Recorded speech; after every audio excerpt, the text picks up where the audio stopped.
Access Sacramento presents Hometown Sports Game of the Week. Major underwriting support this season for Hometown Sports Game of the Week on Access Sacramento is provided by the Sacramento Metropolitan Cable Television Commission. Access Sacramento also thanks Sharif Jewelers, fine jewelers since 1932. Sharif Jewelers, a longtime sponsor of community television. And Folsom Lake Honda, a proud sponsor of Access Sacramento's Hometown TV and Game of the Week, and a partner in our community, Folsom Lake Honda.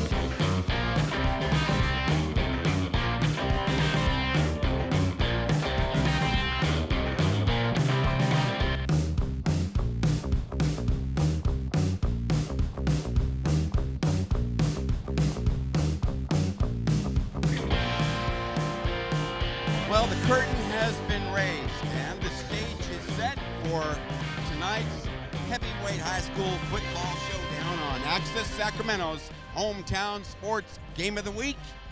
Welcome to Prairie City Stadium on the campus of Folsom High School, where tonight legendary De La Salle will be taking on host Folsom. Good evening. We welcome you aboard to our Game of the Week and to our viewing audience, particularly the NFHS Network audience dialing in, along with the Imperator of Analysis, Jim Domino. I'm Will James, and we've done our best to set this one up for you, and it should be a doozy. An overflow crowd anticipated, and it's certainly turning out that way, continuing to flow into the stadium. And Coach, this has had major anticipation for many, many weeks, and the crowd is juiced, and so are the teams.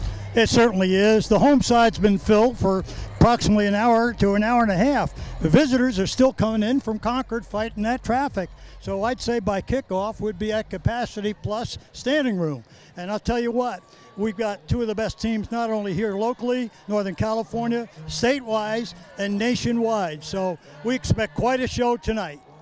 Well, these teams are not strangers to each other. The programs are quite familiar, having played multiple times in the past. Let's take a look at the last meeting between these two squads, and it still lingers deep in the memory of most about a year ago in Concord. Well, it certainly does. They battled to a scoreless half, and then, of course, the Spartans took a lead after 3, and late insurance touchdown in the fourth quarter. 3 lost fumbles were costly to the Folsom attack, one inside the 5-yard line. So that 14-0 score, the De La Salle Spartans were fortunate to get out of there, and they'll tell you themselves, this is the first time that they'll be playing at Folsom. They've played at Sac State, they've played at Diablo Valley Junior College, they've played on the campus of De La Salle, and now they have them at home here on their own turf. Well, despite last year's victory by the Spartans, head coach Justin Allenbaugh expressed to us this past week deep respect for this Folsom High program, and indicated that, he considers them about as tough as anybody on the schedule. He certainly did. He spoke so highly of the Bulldogs and their aerial circus. They're well coached, a lot of skilled athletes, a lot of scholarship on this particular ball club. They got supposedly, Folsom has 11 Division I bound players. Well, let's take a look at the last outings for these two squads. It was a week ago, and as you see here up in Concord, a game that we saw close up, rather one-sided affair, Jim. Yes, we were there, and Spartans pile up 35 by the half. Hale clicked for 3 TD passes. They rushed for a 259, and De La Salle D did a heck of a job shutting out that famous St. Francis offense. Well, head coach Paul Doherty of the Bulldogs, in his first year at the helm here at Folsom High, so far an unblemished record after 2 starts, and a week ago another one-sided blitz in Antelope. He goes over to Antelope, and of course, quarterback Riethmeyer unloads 6 TD passes, ran for another. They score 42 at the half, and then they played a lot of their 2s and 3s. The Titans did score late in the ball game with 13, but Folsom ran and passed for over 500 yards. Very impressive.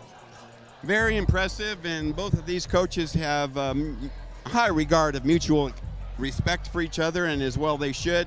Quality programs, and this type of meeting, you might say, has been widely anticipated. We mentioned that at advanced ticket sales, Jim, began long ago. They certainly have, and that's my understanding. In the first few days, they sold 3,500 to 4,000 seats immediately. So you can see this Folsom side is already filled, and like we said, they're still coming in from Concord.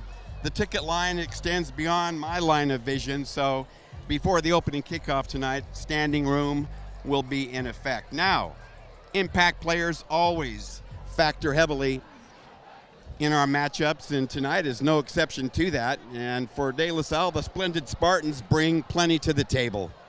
Well, let's start out with that quarterback, Hale. And I'll tell you, Dorian Hale can do it all. Quite athletic. Second year starting out in varsity, even played a few downs as a freshman. He does it all. He can run with the football, extend plays, and is having a good year passing. James Covey, I call them twin running backs. If you got Kobe and Garrett, they run alike. They got a lot of speed, and they got a lot of moves. Walt Crespi, their big offensive lineman, having a great year. Lou Hearns, one of the top two-way players in that league down there, outstanding corner and wide receiver. And let's not leave out Big Ben Rowe, probably the strongest guy in the school according to the coaches. He can lift the weight room, two-way starter Ben. Now, we saw half a dozen of their impact players, but I heard it said widely around that all of their players are impact players, and that's no exaggeration. And we were definitely heavily impressed by their second unit that looked like they could play for anybody as starters. Well, they certainly executed and didn't look like they were second team to me when we were down there, Will. Most assuredly. Now, for Paul Doherty and the Bulldogs, the Big Bite Bulldogs, they have to come up big tonight to defend home field, the first time they've had this advantage. Well, it is, and like I said, a lot of people think such a big crowd, why don't you change it? They're not going to change it. So let's look at those Bulldogs, and we'll start out with Hutton, a 3-year starter wide receiver, big play Hutton. And then Kobe Christensen, starting for 2 years, starting two ways, offensively and defensively. And this year, you probably haven't heard about 85, Manganetti, and you'll see him play a tight end or wide receiver, outstanding receiver that they have. And then let's not forget Fury on that outside defensive end, a great pass rusher. And then the big guy that most of the colleges in America are recruiting, Deshaun Lynch. You'll even see him at tight end. He looks like a grown man. And Caleb Higgins, let's not deny him, an outstanding wide receiver, one of the top DBs in the area. Well, Jim, for the fans who have been accustomed to the previous teams with 2- and 3-year holdovers, this will be a real treat for them to see the new players installed as starters, many of them underclassmen that will be in the mix for the next couple of years. So lots of new faces, a nice blend with the returning veterans. So a real treat in store for you. Very definitely. That is our setup for right now. We've got it set for you.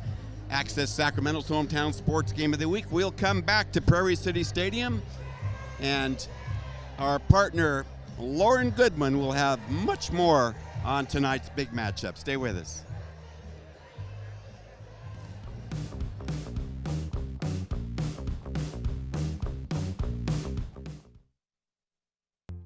These are cool. Did you, what did you?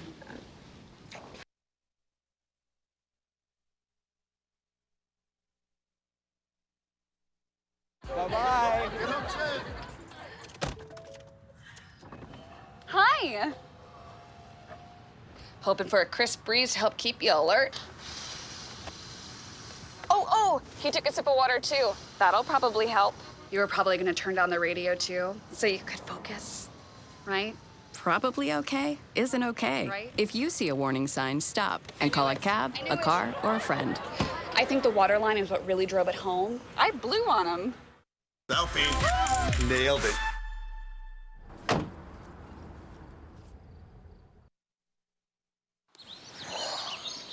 Staring contest? You still got it.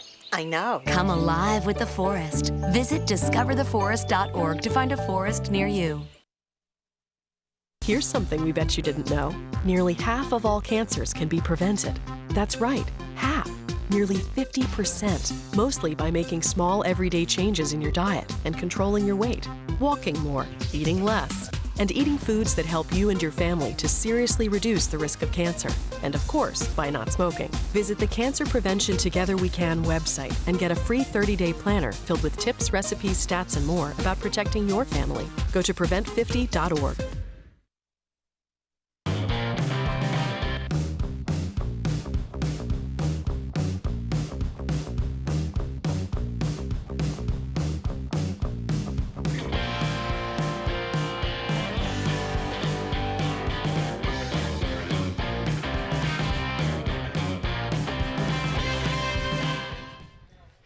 Welcome to the big show. We're here at Prairie City Stadium on the campus of Folsom High School for tonight's big matchup, De La Salle visiting Folsom. Let's turn our attention now down to field level and Lauren Goodman. Goody? Well, our guys already set the table for us with the players that are coming in that's going to have an impact tonight. But these two national powerhouses need to be led by head coaches, and they have a resume built up for us. Starting for the visiting De La Salle Spartans, they are led by Jim Allenbaugh. Now, Allenbaugh was once a player for the Spartans, but now he's in his 7th year coaching for the Spartans. He comes in with a 77-8 record in the last 7 years.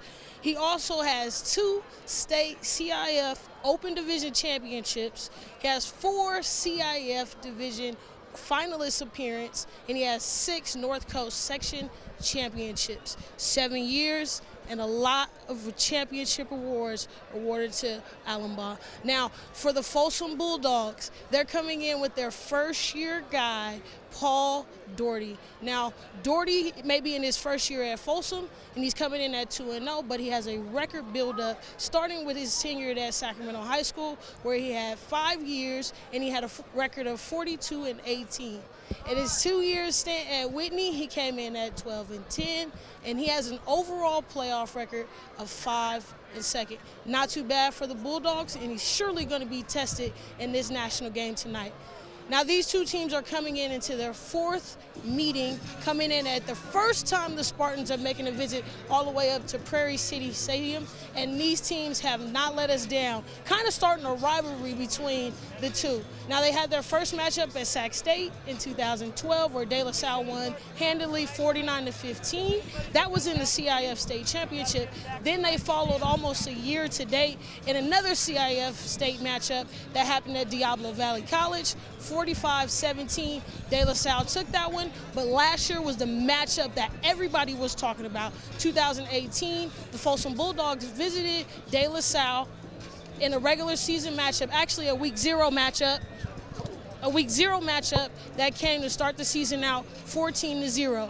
These two teams are going to leave it all on the field, and this is going to be a matchup that we definitely want to meet. Will. Well, I'll tell you, Goody, on the table is where it belongs, and that's with this capacity crowd. Hey, Lauren, let me do it again.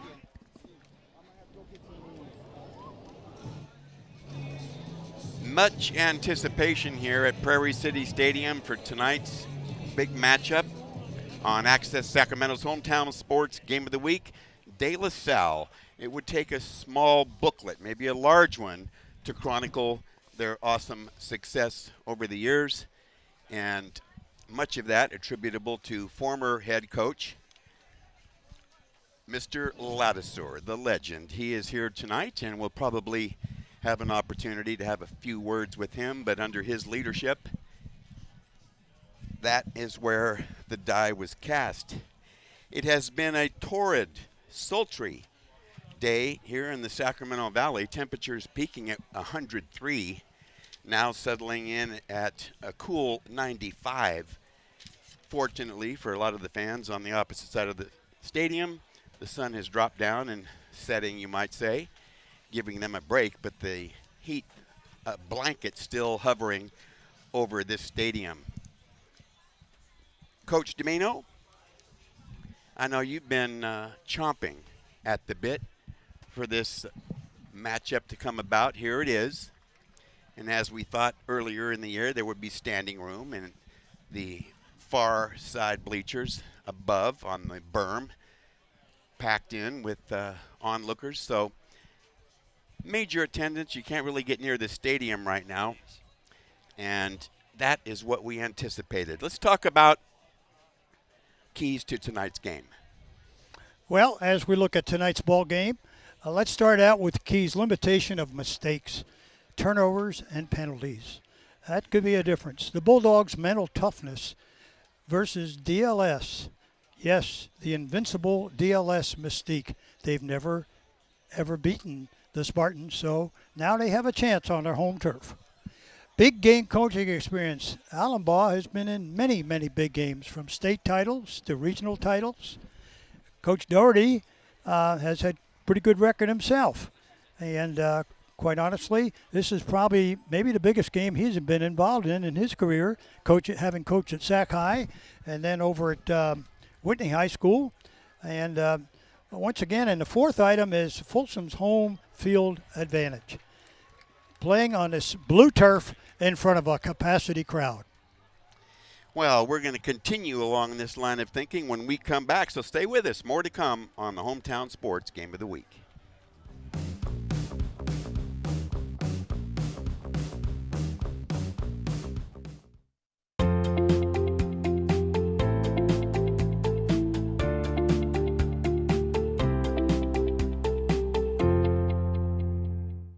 These are cool.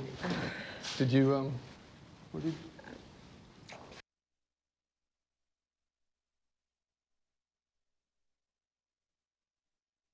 Bye-bye. Hi. Hoping for a crisp breeze to help keep you alert. Oh, he took a sip of water too. That'll probably help. You were probably gonna turn down the radio too, so you could focus, right? Probably okay isn't okay. Right? If you see a warning sign, stop and call a cab, a car, or a friend. I think the water line is what really drove it home. I blew on him. Selfie. Nailed it.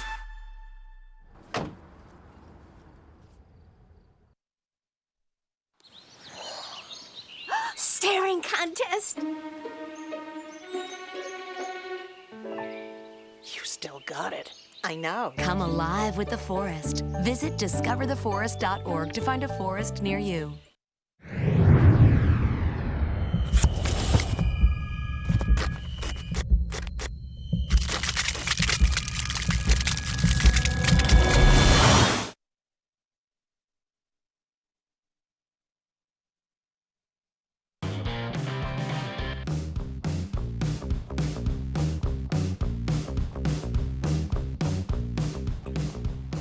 Nice to have you with us this evening here on Access Sacramento's Hometown Sports Game of the Week. We're in Folsom for the big matchup, highly anticipated, visiting De La Salle of Concord. Brings in their heavy rep, their heavy record, and this crowd is in for a real treat.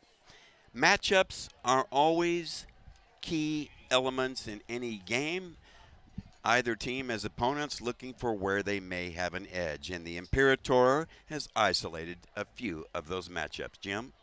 Well, Folsom's got a big offensive line, but I can tell you this, the Spartans, they only average 250, 260 across that D-line, but they are quick and strong and extremely physical. Outstanding in the weight room. De La Salle DBs and the Folsom wide receivers. I'll tell you, that's going to be a big test tonight. I mean, really, wide receivers, Folsom's got some great ones in Badger and Hutton and Wolf, Manigetti, and believe me, that's going to be a real test for the De La Salle DBs, mainly Kobe, Garrett, and Hearns. So now, the Bulldogs' big play offense, they're known for their big play offense, making big plays through the years, whether it be kickoff returns, long bombs, etc. They can turn in a little screenplay into a huge play. But again, they're going against the Spartans' quick physical defense. I think Riethmeyer is going to see pressure like he hadn't seen here tonight by that front. And they are quick. We saw them last week against St. Francis, and they are very impressive. Tassi, Rowe, Taffiano, and Crespi. They'll see some heat. Well, looky here, a sea of humanity here at Prairie City Stadium.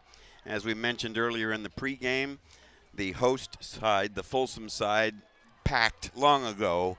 And we have a side note here that this week 4,000 tickets were sold, and just an indication of just this week's ticket sales, but they had been advance on sale long ago, so no telling what the actual final attendance figure might be, Jim. No, I think, again, we've said this several times today, Will, but as we look at the far side, you see people still filing in. They can't get a parking place here, and they keep coming in behind the Bulldog, keep coming to the far side. This side's been filled darn near 2 hours. The visiting side still has a little bit of seating remaining, and the throng of people above the far stands on the berm are accounting for an entirely separate attendance figure. So this is going to be everything we thought it would be in terms of crowd interest, not just between the two schools, but the general football community. If you put the people up on that berm in the seats, I think they fill it. Well, there you see the big Bulldog on the near end zone at the entrance of this stadium, and that nation is going to try to make a statement tonight, Jim, that they have not yet made in 3 previous attempts. No, this is let's see if they can wipe out that mystique that's haunted them. They've climbed just about to the peak of every mountain, Will, but this one's like a Mount Everest to them, and they haven't gotten that one yet. That mystique has haunted every De La Salle opponent, and probably one of the more impressive things about De La Salle's program is they take such awesome success in stride without having to flaunt or swagger, and they're the ultimate example of gamesmanship and sportsmanship. Well, they are, Will, and to say that our visit last Friday prior to the St. Francis game was quite noteworthy. We saw the big picture, and that is on and off the field, the job that the Spartans do with their volunteers, with their faculty, with their coaching staff, with their administration. The whole ball of wax, they've raised the bar in high school football administration in every way. And that is surely an extension of the ideal set forth by Coach Allenbaugh. He stands for all the best things in student athletic sportsmanship. So the same can be said for the Folsom program. And Paul Doherty, in his first year heading this group, has taken on a huge assignment and has relished this challenge and progressed to the point where he has now got the matchup that any coach would relish and envy. So a lot of questions are going to be answered tonight, and our viewing audience, which is going to be large in numbers, will have an opportunity to see just that. Well, there are a lot of questions to be answered here. And like you say, we've been waiting for this contest a long time, and I recall when we first got the okay to do this ball game, and we're finally here. We are indeed, and it's a pleasure. The accommodations are wonderful here atop the host side in the press box here at Prairie City Stadium, and an excellent vantage point to see what happens tonight. In case you're wondering about the blue field surface, no, you do not need an adjustment to your television. That is Folsom Bulldog blue, one of the only ones that I'm aware of in the area, except for I think Boise State might have a blue field, but no need to adjust anything. We're getting a lot closer to game time, and anticipation is continuing to mount, and spectators continuing to flow into Prairie City Stadium. Don't wander off. We're going to come back momentarily and continue our pregame show here on Access Sacramento's Hometown Sports Game of the Week.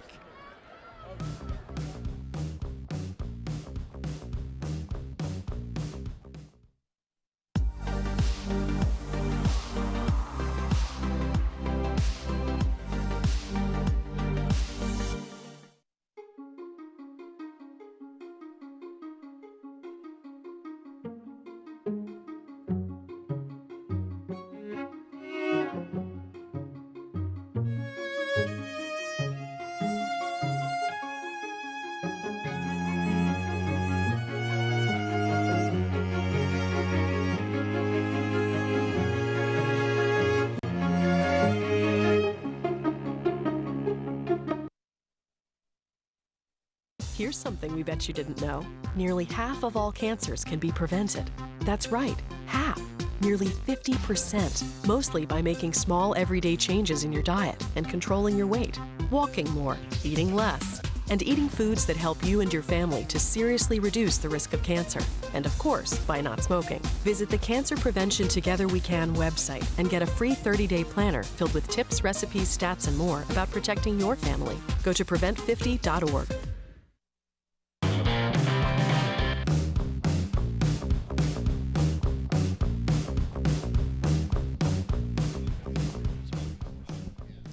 Welcome back to Prairie City Stadium here on the campus of Folsom High School, not far off from tonight's featured matchup.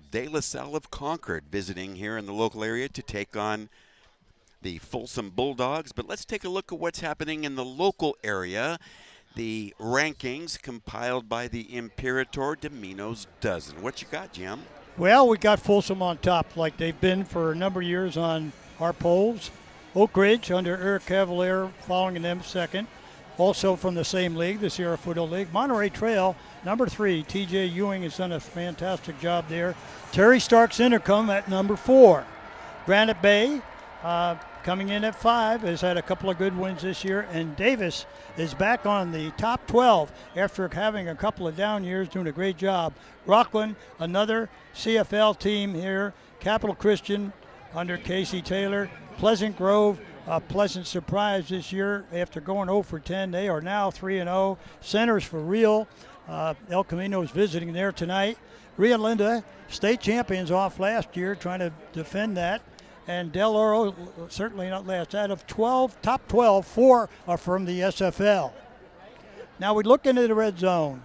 Vista del Lago having another great year. Bear River, Yuba City, Oakmont, coming around this year. Elk Grove under Heffernan, second year there, or third year. Roseville, Joe Catalico at the helm with his third head coaching. Franklin coming up the ranks, and Lincoln. And following that, we have some teams right there on the bubble trying to get in the red zone. Casunas Oaks, Colfax under Joey Martello having had him. Del Campo coming back after a down year. Sheldon, El Camino 3-0. Visiting Center tonight. We'll find out what the Eagles are made of. Whitney High School, the former school of head coach Doherty. And, of course, Placer High under Joey Montoya with a couple of losses. That's almost unheard of when Placer loses more than 2 ball games a year, Will. Well, around the area, there's been some chatter about those other teams in that top 5, top 6 group feeling that this is their year to overtake the Bulldogs. Well, I agree. There's some teams in the middle of the pack, Granite Bay, Davis, and Rockland. Coaches are very high, and in talking with the coaches in the area, hey, this is still up for grabs. And once Folsom, if they ever do lose to a local team, which has been quite a while, say they all move up. So anyone in that top 8, 10 are capable of doing so. Del Oro is at 12, but they certainly don't play like a number 12. Well, our game officials have been selected, and here's our quintet that will keep things fair and square tonight. John Flores with the white cap, umpire Robbie Murphy, the Facinos, Justin and Austin, and Kaylee McGowan, the back judge. We'll be right back for tonight's opening kickoff.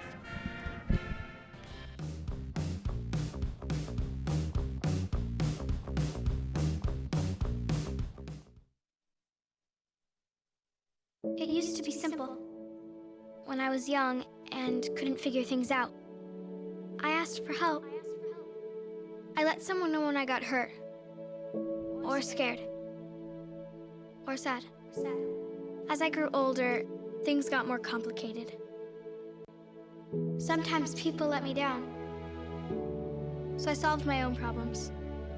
Then I joined the military. They trained me to be strong.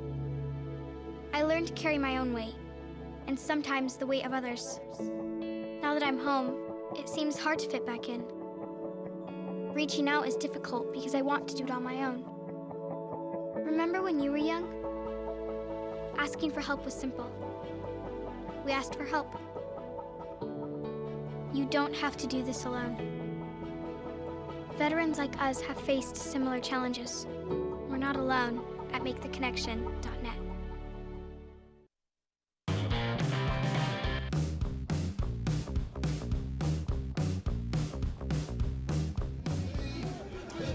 are finally there. We're at game time. Welcome back. Along with Jim Domino, I'm Will James, and this is Access Sacramento's Hometown Sports Game of the Week. Folsom High School tonight hosting De La Salle of Concord. You know the story, the success, the rankings, the records, and we'll see what shakes out in the 2019 edition of this matchup. The host Bulldogs wearing their one of their many uniform changes in their customary royal red, trimmed slightly in blue and white, and visiting De La Salle. Their white road jerseys, silver trousers, and a little bit of green trim as their trademark. The Bulldogs will be kicking off from our left to our right. Oh boy, getting a little smoky here, Coach. Ah, red, white, and blue smoke, I see. Well, they're lined up. Twin returners, Garrett and Kobe. The kick, out. Nice distance on that boot. Touchback out to the 20, 1st and 10 upcoming for visiting De La Salle. And the Spartans offense, a pleasure to watch. They've got plenty. Well, they certainly do. Let's see where they come out. You're going to see a combination of that veer offense with split backs, and then with Hale, they'll go to that shotgun because he's very versatile and can play like a tailback quarterback. First play from scrimmage for the Spartans. They run right and blast ahead. Very physical on that first play. Lots of hitting going on. And with the first carry, it's Garrett. Let's take a look at this offense. Hale, you see at QB. Kobe and Garrett, identical looking running backs. Hearns a wide out along with the dangerous Grant Daly, and C. Strand the tight. That interior line anchored by Rowe and Crespi. They're all excellent. Gain of 5, 2nd and 5. Run it again. A little deception, but well read by the Bulldogs. Well, Hale kept the ball on the option and didn't pitch it, and a great job by the containment there on Hale, who's very dangerous. He only got maybe 2 yards at the most, Will. Yeah, they're looking at a 3rd and 2 from the 28. And first big opportunity for this Folsom defense to get a stop, something they really do need early on here. Nice. Boy, that's going to be very, very close, and see if they get the first. But they do have enough. There's that front four anchored by Lynch and Furry. Lynch is really strong. Well, the backers led by leading tackler Dylan Richard. And then that secondary, they'll be tested tonight by that core of Spartan receivers. Higgins at one corner, Moore at the other. And here we go, 1st and 10 from the 31. They run right, big hole up the middle. Here's a foot race. Let's see if they can catch him. And Hale is gone the distance for 69. Wow, Dorian Hale. That didn't take long. The deception is what broke that open. The deception, and then he had front speed and late speed. He got in the running lane, and I'll tell you what, he showed late speed there. There's a look at that jubilant De La Salle sideline, and Coach Allenbaugh on for the PAT. Guerrero will do the booting for the Spartans. Spotted by Odell, booted, and got it. At 10:26 early here in the first, Spartans on the board, and this is how they draw first blood. Hale had the big opening and then showed the foot speed and outran all pursuers. We'll be right back for more. Stay with us.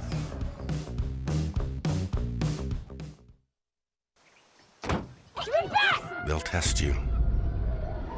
Try to break your will. But however loud the loudness gets, however many cheese puffs may fly, you're the driver, the one in control. Stand firm. Just wait. and move only when you hear the click that says they're buckled in for the drive. Never give up till they buckle up.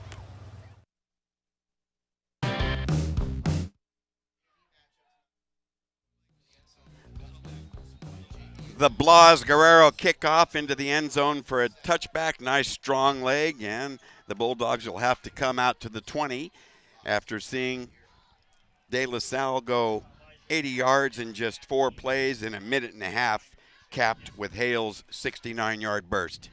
Well, if you wanted to know if he's an athlete and can he extend plays with his legs, I guess you just had an answer for those of you that hadn't seen Hale play. And we were very impressed with him a week ago against St. Francis. Now it's senior quarterback Jake Riethmeyer handing off, running room around the right side. Nice gain on first down there. And we're going to have to keep our eyes on number 4, Nagata, and number 5, Badger. Let's take a look at this offensive start. And we're going to have lots of quick no huddle. There's your skill position guys, Riethmeyer at QB and the dangerous Hutton Nagata. Right side running around the corner. Nice burst that time. And again, Nagata picking up where he left off a year ago is one of the area's most feared breakaway backs. First down, Bulldogs. Well, 23 yards and 2 carries, I'll tell you. He ran around that D. There's the D anchored by Crespi and Rowe in that front 4. Their backers are outstanding. Lots of pursuit to the ball, and then a speedy secondary featuring there's 2 running backs at corner and safety. First and 10 from the 41. Right side running again. They try the same play basically, and again, Nagata's got a big bite, about 7 or 8. Well, unofficially, Nagata has in 3 carries, has picked up 31 yards and moved the chains, Will. Second and 3 from the Folsom 48-yard line. This game has started explosively. De La Salle on the board, but here come the Bulldogs, but this whistle is going to stop play momentarily. Penalty number 1, registered by the Bulldogs. 5-yard penalty, repeat second down. False start is going to cost them 5, so make it 2nd and 8 instead of the 2nd and 3. Move it to the 43. So there's the first mistake of the game right there. He's going to run it himself. A little bit of hole up the middle, but it's sealed up pretty quick. However, the carry is back to about the 47-yard line. They're going to be short, and this will bring up a key 3rd down. They make the 47. They need 4 more. Clock rolling early in the first at the 9:05. Settle in, we got a ways to go, and every play capable of being exciting. Double wide receivers to the left. Riethmeyer looks that way and fires. He's got a hook up for a first down. Nicely done. Yeah, he has a young sophomore out there, Will. Young sophomore Wolf. Lucas Wolf, his 5th catch of the season. And they move the chains. Nicely done. A nice high strike. Into De La Salle territory at their 46. Tighter formation this time. And a loose football and a mix-up in the backfield. I have to consider that a mistake as well. Well, we talked about mistakes, penalties, turnovers. Let's take another look at it. There you see a handoff, and there's a mistake there. We're trying to hand off, and then he tried to pitch the ball to Nagata to no avail. Fortunately, they didn't lose the football. They lose 5 on the play, 2nd and 15. Roll and fire low, incomplete. 3rd and 15. Well, Riethmeyer, the receiver was open early. Riethmeyer looked like he rushed himself. There was no heat. You know, I mean, he got the ball away real quick like, but he threw it low outside, and tough ball to catch. So after a good first 4 opening plays, a couple of mistakes here have left the Bulldogs with a 3rd and 15, but still doable. He rolls again to the same side, fires on the run. incomplete. So they are unable to sustain the drive, and a probable punt upcoming, and it's going to be strong-legged linebacker Dylan Richard to do the booting in his first year as a punter, but he is the team's leading tackler. Deep as returners, Daly 26, Garrett 24. Well, Rothmeyer's not used to heat, and you know what? On both those throws, throwing the ball low and away, he didn't get that shoulder up the field and fired that fastball low away. High, but short, very short. And it takes a sideways bounce out of bounds on the near side. Not much net distance there. Ooh. Well, not much at all, and right now, Folsom has got to be very careful they don't give up the big play. Just a net of 10 yards, and so De La Salle is going to take over 1st and 10 here as we near midway first in excellent field position, and that is what I would consider a nearly or awfully full moon. Okay, look out for Grant Daly going deep. He may go for it. Hale hands off. Nowhere to go. Nothing doing. Boy, oh boy, there was no room there at all. Kobe felt the heat on that one. It's going to bring up 2nd and long. They just call it no gain, so make it 2nd and 10 from the De La Salle 40. I see play action coming here with 2nd and long. Garrett, here's a quick hit to the right side.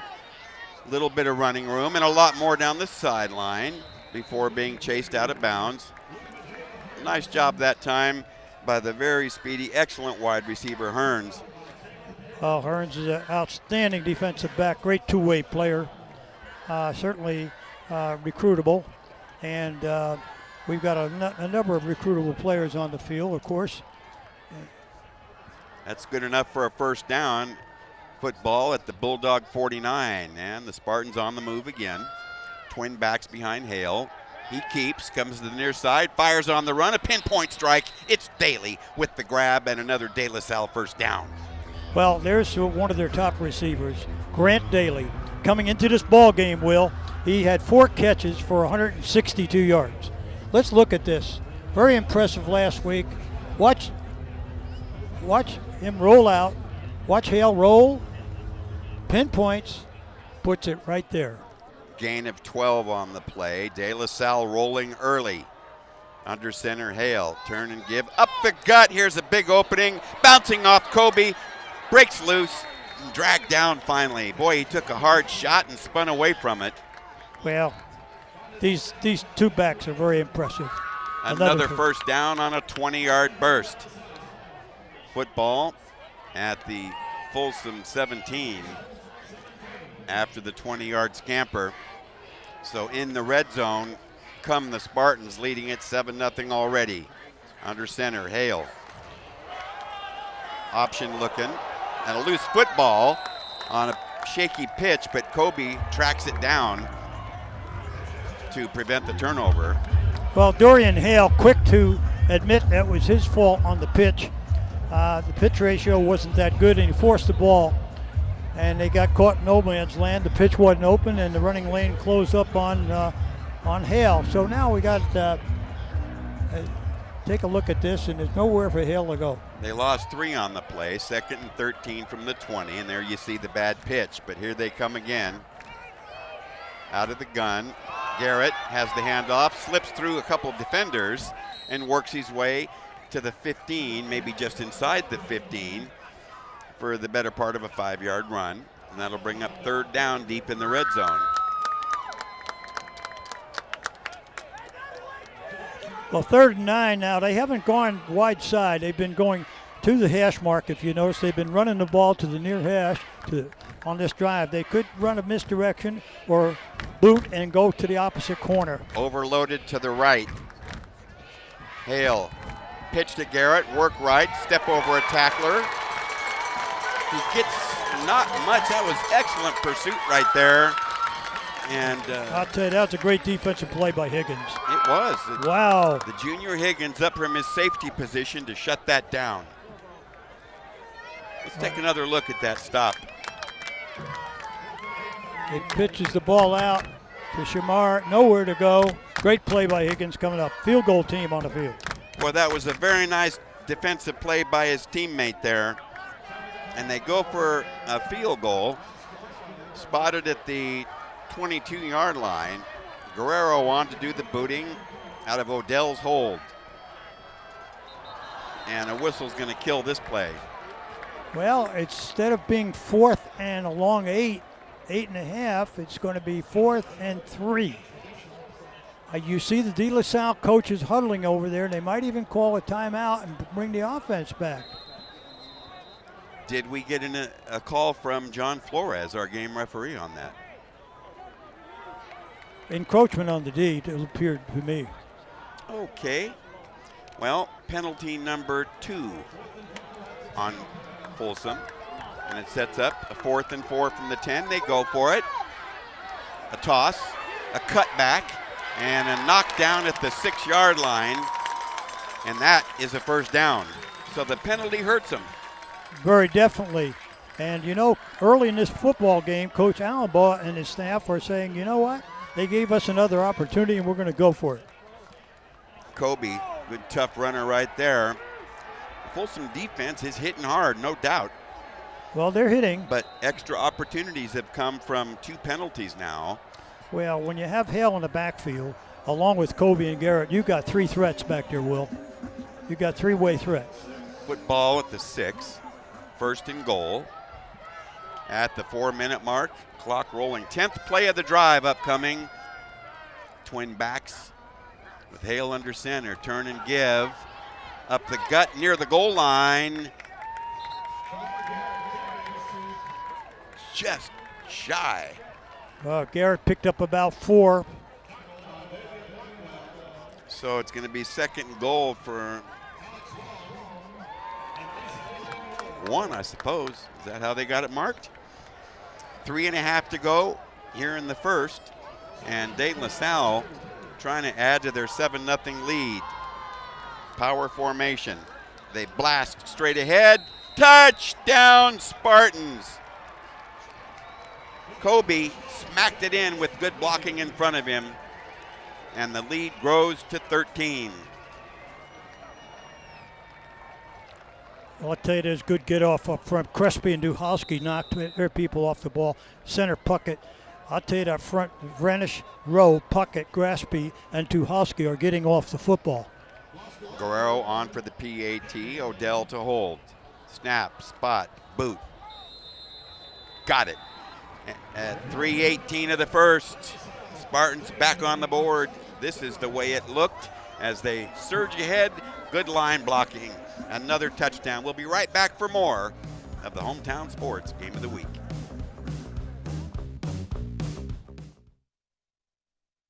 Here's something we bet you didn't know. Nearly half of all cancers can be prevented. That's right, half. Nearly 50%, mostly by making small everyday changes in your diet and controlling your weight, walking more, eating less, and eating foods that help you and your family to seriously reduce the risk of cancer. And of course, by not smoking. Visit the Cancer Prevention Together We Can website and get a free 30-day planner filled with tips, recipes, stats, and more about protecting your family. Go to prevent50.org.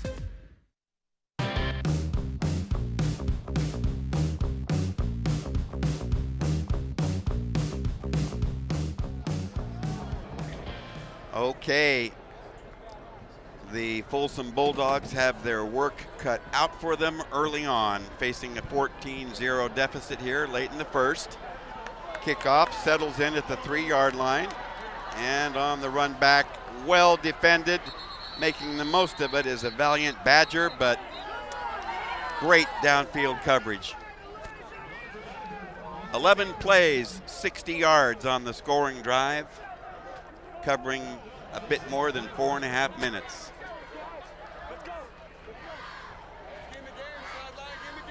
This is early in the football game. We're still in the first quarter, but I can tell you this. Folsom has to put together a drive. They cannot afford to get this behind a football team like the Spartans, really. And poor field position is something that they did not need here, trying to play catch-up, opening this series from the 10. Play fake and a deep throw, Badger overthrown. Had a good couple of steps that time on Hearns, but little too much zip on the football from Riethmeyer. Incomplete, 2nd and 10.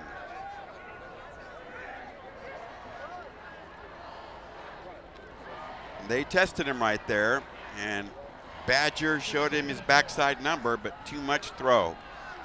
They hand off. Oh my goodness, nowhere to go. Watch the team pursuit. 4 or 5 guys at the football. We were very impressed last week with that. Very impressive.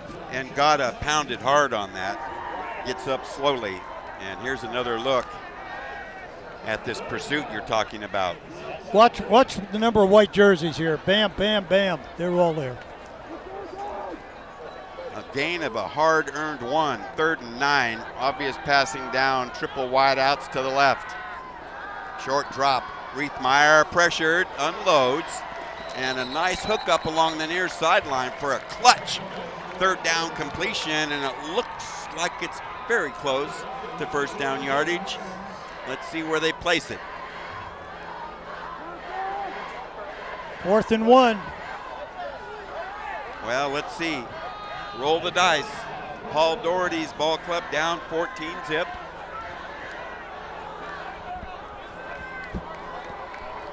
But Richard out now to do the booting after a thought-provoking 4th and 1 situation.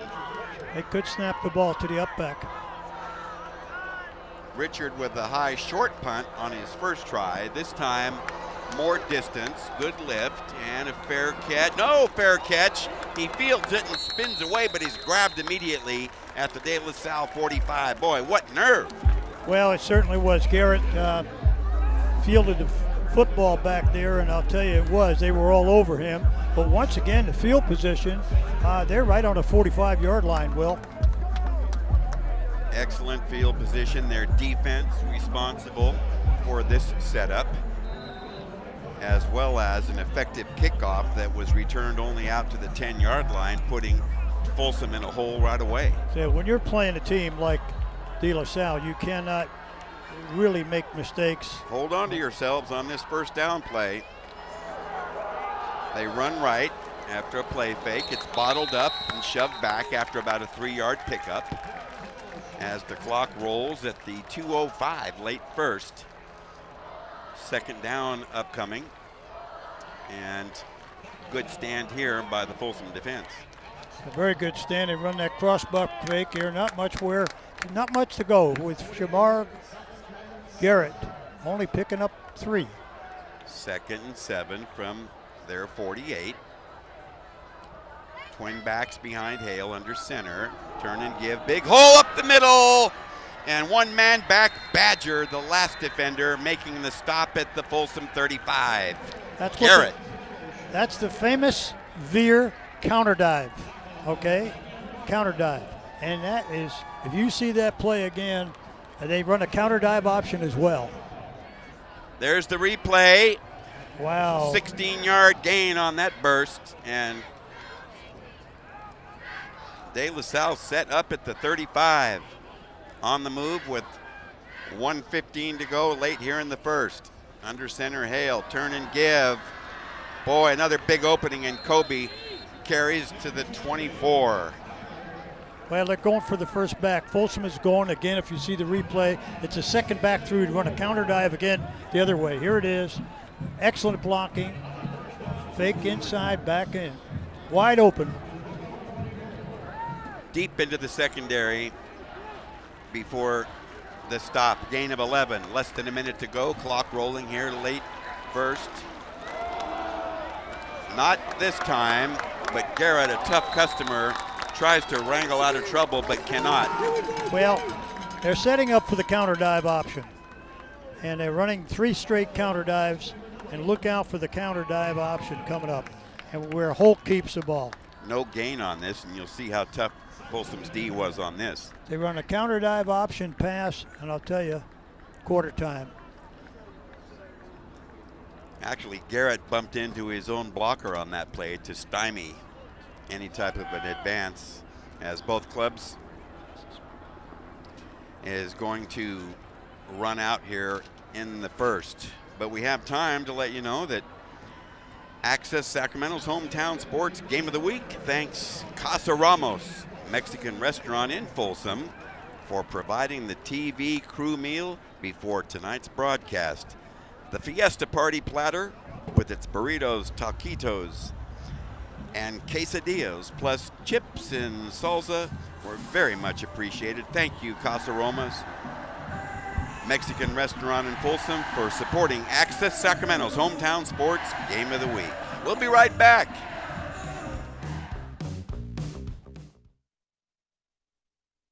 It's a big responsibility. Oh, it's huge. I know, it's huge. And the salary. Oh my god, yes. Right? I mean, like, I was about to move in with my parents, and right before, so this saved me. I really believe in you, you know? Thank you. It's nice to hear that from someone. These are cool. Did you, what did you?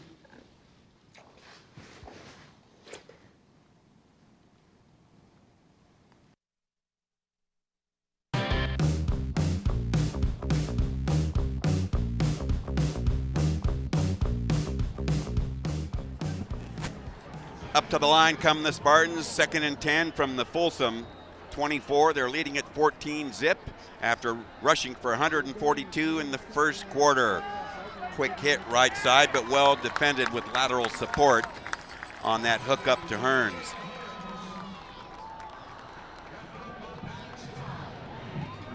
So some shock treatment here in the first period issued by visiting De La Salle. A little bit of early Spartan fireworks. And on top right now with a 14-point cushion, threatening for more. 3rd down. They go right with it, but a lot of defenders there, and that is shut down. Well, I think that was a misplay because Hale couldn't get that man in motion back. I think he went the wrong way. Outstanding defense in there by number 21, Dominic Navarro. And you'll see it right here. See, he decides to keep it, and watch Dominic Navarro come up with a nice open field tackle. That's the best strong safety kind of support you want. So here comes a field goal try by the Spartans. It'll come from the 29-yard line. Guerrero to do the booting, Odell the hold. Booted, got distance, got it. 39-yarder, another 3 on the board for the visiting Spartans. Now sitting atop a 17-0 lead with 10:30 to go early here in the second. What you got, Jim?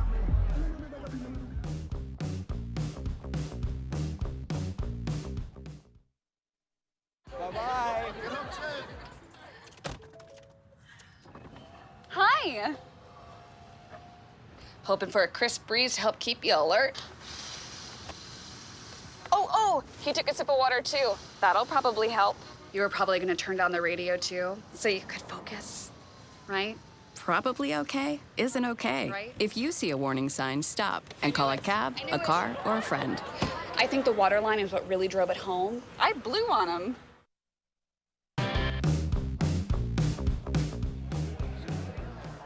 Blas Guerrero to kick off for the Spartans, leading at 17-0 early here in the second from the 1-yard line. Here comes the return attempt, and Nagata breaks away from a crowd, working right, and works a little bit of field position for his offense. But I see a penalty marker dropped. We'll wait and see what umpire Flores has to say. Well, let's talk about that Spartan defense. 10-yard penalty, first down. Spartan defense holding Folsom, the vaunted Folsom attack, to 36 yards here in the quarter, Will. That's low for the Bulldogs. Low? It's almost non-existent. So a penalty against Folsom on the kickoff, a 10-yarder, penalty number 3. Leading ball carrier, number 24, Shamar Garrett, with 59 yards and 10 carries in that first quarter. And as we mentioned in the pregame, Garrett and Kobe are two quick-footed halfbacks, and I tell you, they run hard for their size, as well as have give it to Nagata, and he's surrounded by multiple tacklers working deep in the hole from their own 14.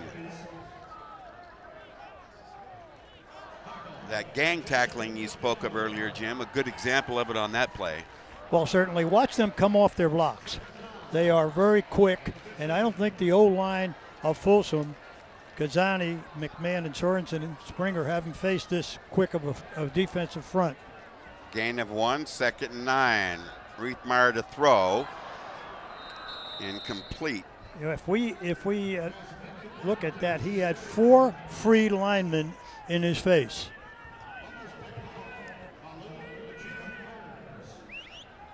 Third and 9 from the Folsom 15-yard line.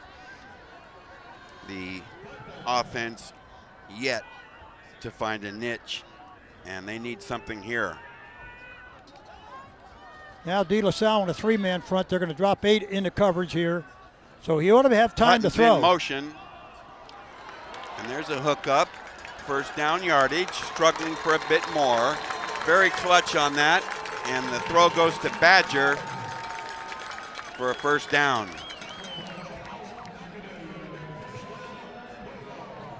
Good job by Elijah Badger, rated number 21 in the country by Rivals Magazine. Tough after the catch as well. So from the 27, a first down, short drop, fire left. Badger way up to make the grab, and he's hit immediately, just shy of first down yardage. That was an outstanding reception on a high strike. Yes, it was. That was a shot that Hearns delivered there just as he caught it.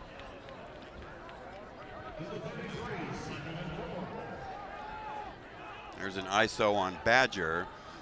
2nd and 4. A shot to Badger. First down yardage. He's surrounded. And a loose football recovered by De La Salle, I believe. Wow. Struggling for yardage after the catch. Tough luck for Badger and the Bulldogs. Number 14, Lance Hackett. The inside backer looked like he got a piece of the ball and recovered it. Lance Hackett. Let's have a look at this again. You see Badger square up. Getting the ball up the field. No. He was very close to stepping out of bounds there. Hearns, after slipping, came up to challenge. 1st and 10 from the 41. Hale wants to go for it. Deep up the middle, got a man out there, overthrown. And that is a daily special. We saw that up in Concord last week. He was open. Well, anytime you make 4 catches for 162 yards coming in here, I mean, that's a pretty high average. Folsom fortunate on that play. The ball overthrown. 2nd and 10 from the Bulldog 41. Talented receivers on this Spartan ball club. So we've reached 8:38 here, still early second, a little bit of a conference here. Not sure what the subject is. Another penalty against Folsom. Wow. On my way. Holding on the defense. De La Salle quickly up to the line. And here they go. 1st and 10 from the 31. Hale wants to throw for it, a crossing pattern. And a flag comes out as Daly was blasted before the ball got there. Daly 26, a tough customer. He gets up and shakes it off. And that hit, boy, was delivered hard that time by Austin McMillan, who really shivered his timbers. 15-yard penalty results in a first down. Another look, you'll see McMillan, number 13, really tagged Daly, 26 on this cross. Boom, good call. First and 10 from the 16. Hey, Doherty. Short yardage as they go on the ground. Garrett with the carry, not much doing there. Second down.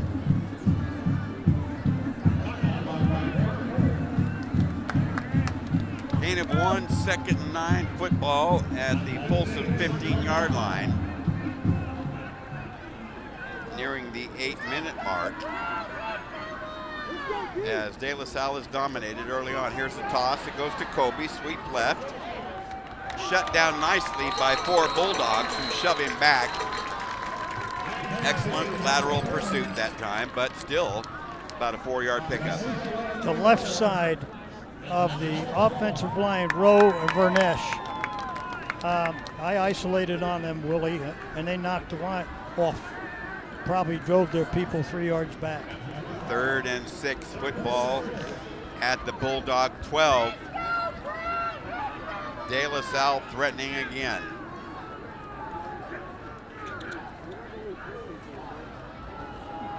Garrett left, slips 1 tackle, but it's covered up nicely, and nothing there. They ran to the short side, and it was sealed pretty easy. Gain of 1, 4th and 5.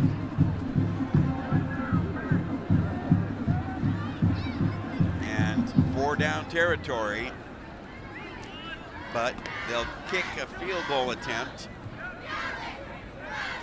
apparently from the 17-yard line. A 27-yarder from near the left hash. Guerrero to do the booting, snap high, spotted good by Odell, got the distance, got it. 27-yard field goal, Guerrero, and the lead swells to 20-0. We'll be right back. Don't wander off.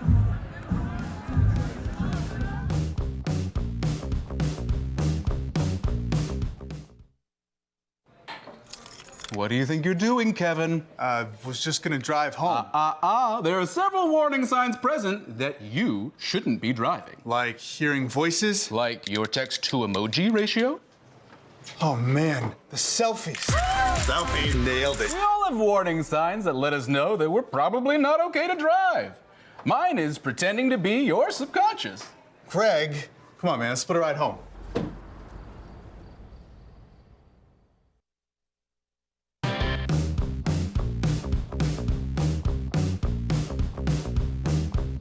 Guerrero kickoff, coming back from the 5-yard line to the near side. Not much there for Nagata, and it's going to be average field position upcoming. Some nice defense there by the De La Salle special team. 6 plays, covering 41 yards, as they were assisted by 2 first downs on penalties. The scoring drive just a minute 33. And then the field goal. Number 25, Mazalowski with a great tackle, open field tackle on Nagata. 1st and 10, Bulldogs from their 17. Riethmeyer fires left, a short hookup. Nice job there by Hutton to slip 1 tackler and get across the 30 for a nice gain and a first down. Isn't that his first touch? Second touch. 14 yards on the catch. They've got to put the ball in his hands. Between him and Badger, they've got to get the ball in their hands. So they operate from the 30. He wants to throw, checks off to Nagata. Short gain, but probably about a 5-yard bite. Defended well, but still a good gain on that play. And that'll bring up Well, they're not giving him as much as I thought, about a 3-yard gain. So call it 2nd and about 8 now from the 32. Pass.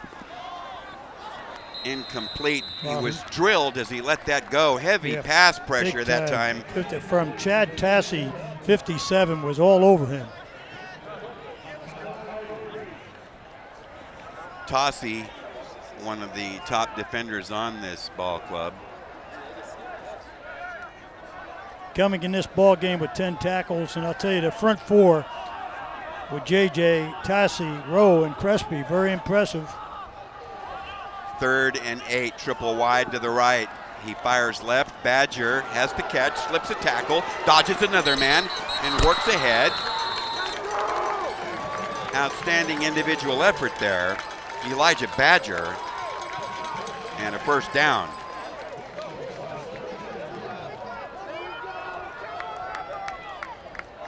"13 yards on this catch and run. And you can see Badger did some nifty running there. He fires out to the left side, Nagata with the grab. So they're starting to roll now, passing on every single down. But they're throwing short in on it, so the rush isn't hurting Reithman. Will. He's getting the ball out 1.5 to 2 seconds and less. Gain of 4, 2nd and 6 from midfield. Double wide to the right for the Bulldogs, and they send Nagata in motion. He's going to keep it. Riethmeyer drilled, but cannot escape at midfield. That's a no gain. Excellent D that time. We've liked Cairo Reed when we saw him a week ago up in Concord. Very much. Very impressive. Had a big game. Yes, very impressive. 3rd and 6. 5.5 to go here. Badger with the catch and hit immediately. Shy of a first down, approximately a 3 to 4 yard pickup. Folsom trying to hustle, get into a little bit of a hurry-up offense. No huddle. Football parked at the 46. A 4th and 2 and a timeout taken by De La Salle, and we'll take one ourselves. Don't wander off. More to come on the Hometown Sports Game of the Week.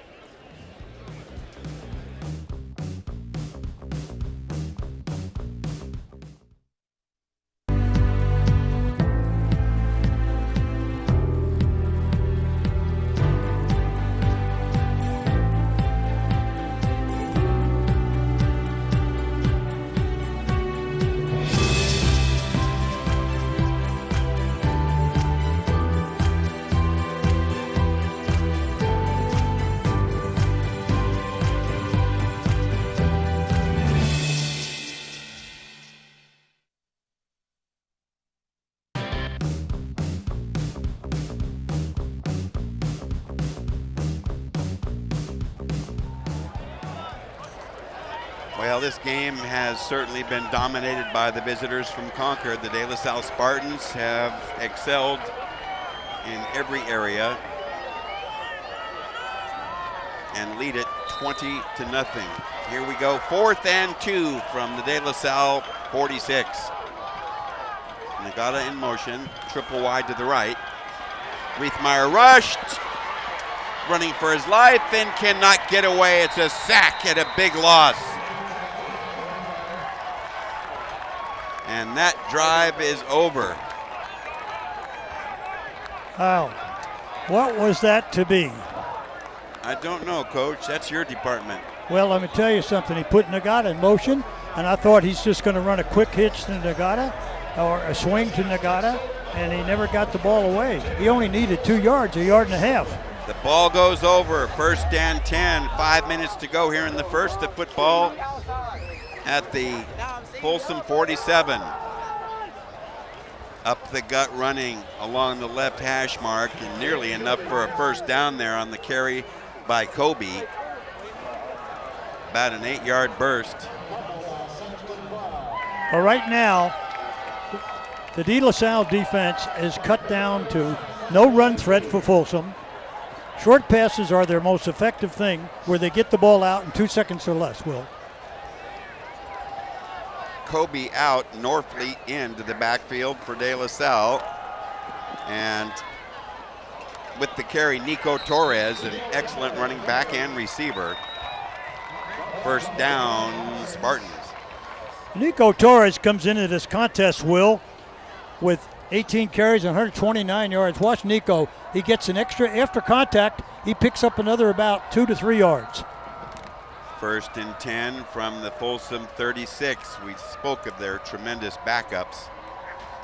And that was a sampling of it as we see a whistle blown here to kill this play.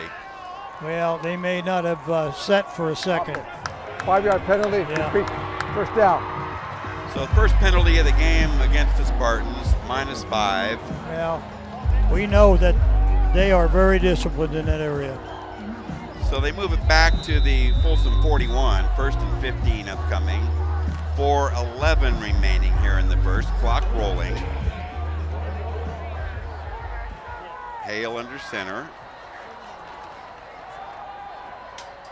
Kobe breaks 2 tackles and finally surrounded, and golly. He's still not down. Ooh-wee. James Kobe.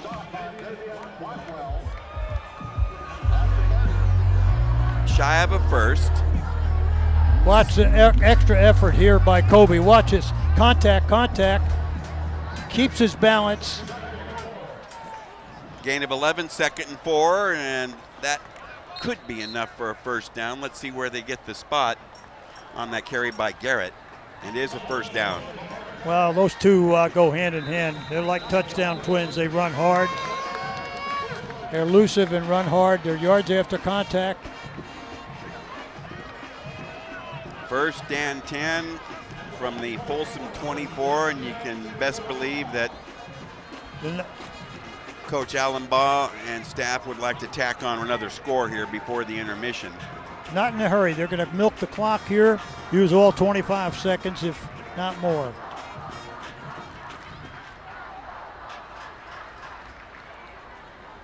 Well, they're ticking. The clock is stopped at 3:23 and has been. Now they start the clock. Okay. That's not my department. Daly out wide to the right. Everybody else packed in tight. Okay.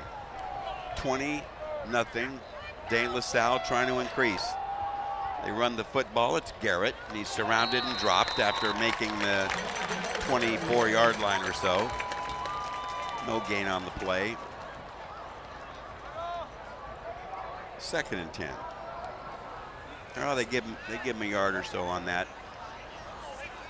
2:45 and rolling. Late second. In case you've just joined us, De La Salle of Concord certainly living up to its reputation, leading it 20-0. Turn and give. Garrett cannot get away. C.J. Hutton with a solo tackle. Well, it's Garrett and Kobe, and Garrett. And if you start zeroing in on the two, watch Hale keep the football. From the 18-yard line, it'll be a 3rd and 4 for the Spartans. Anybody's guess, but they've got plenty of ways to go on this. Backs are split behind Hale. It's Kobe and Garrett. Garrett's got it. Big hole off the left side, and he's got more than enough. Well, he fumbled, but it was recovered by his teammate, 54. Mm-hmm. Matt Vernesh recovered the ball. He is one of their most versatile players. He starts at a tackle, backs up at center, and backs up at tight end. Here's another look. Watch his hard running here. Vernesh is on the ball. Watch him quick recover it. Good reaction, prevent the turnover. And a 1st and 10 from the Bulldog 11. Quick opener for Kobe off the right side, and he has a burst to the 5. Well, again, this veer is reminding me of the only club running the veer in this area is Monterey Trail, and they do a heck of a job. And this line play, this offensive line play get off is amazing on the Spartans. 10th play of the drive. It's his 2nd and 4 from the 5. He splits his backs again. Keeps it, gets tagged and breaks a tackle and gets near the goal line. Just shy, apparently. You know, Hale took a shot there and shucked it off. He sure did. 3rd and goal from the 1, another look.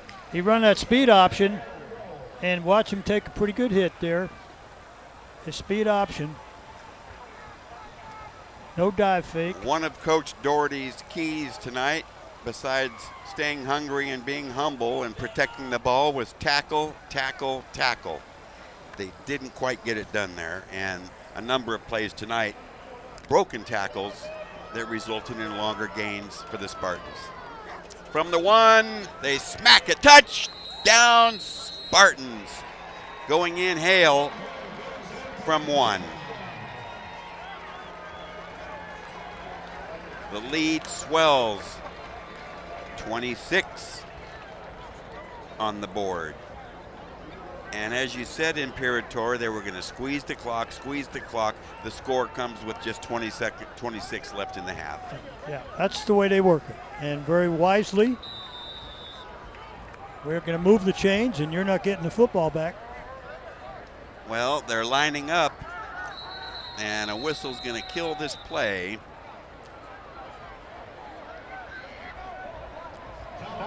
Timeout taken by the Bulldogs just before the snap. Well, they were not in position at all. They were not in position. 11 plays covering 47 yards, and they milked that clock. 4:26.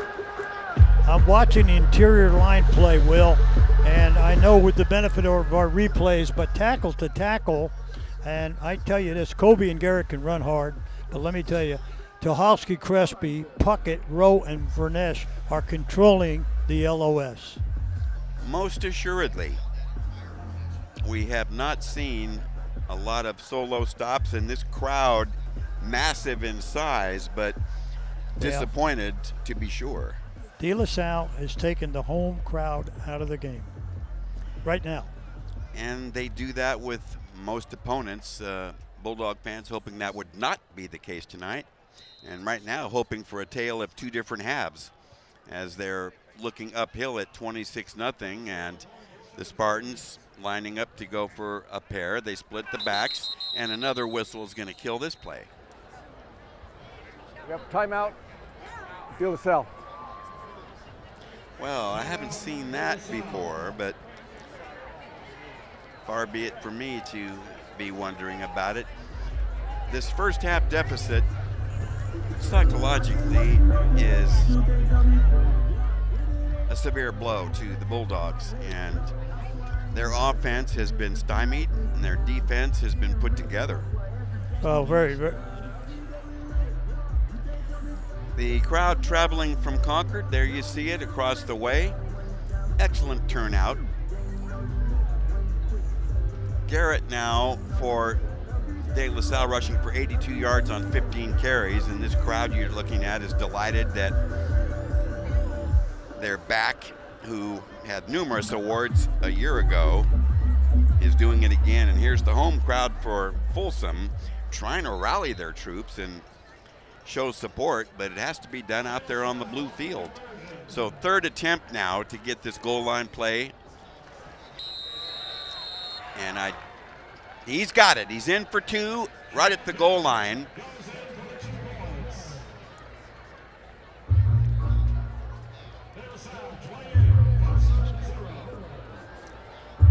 We'll be right back. Stick around. More to come.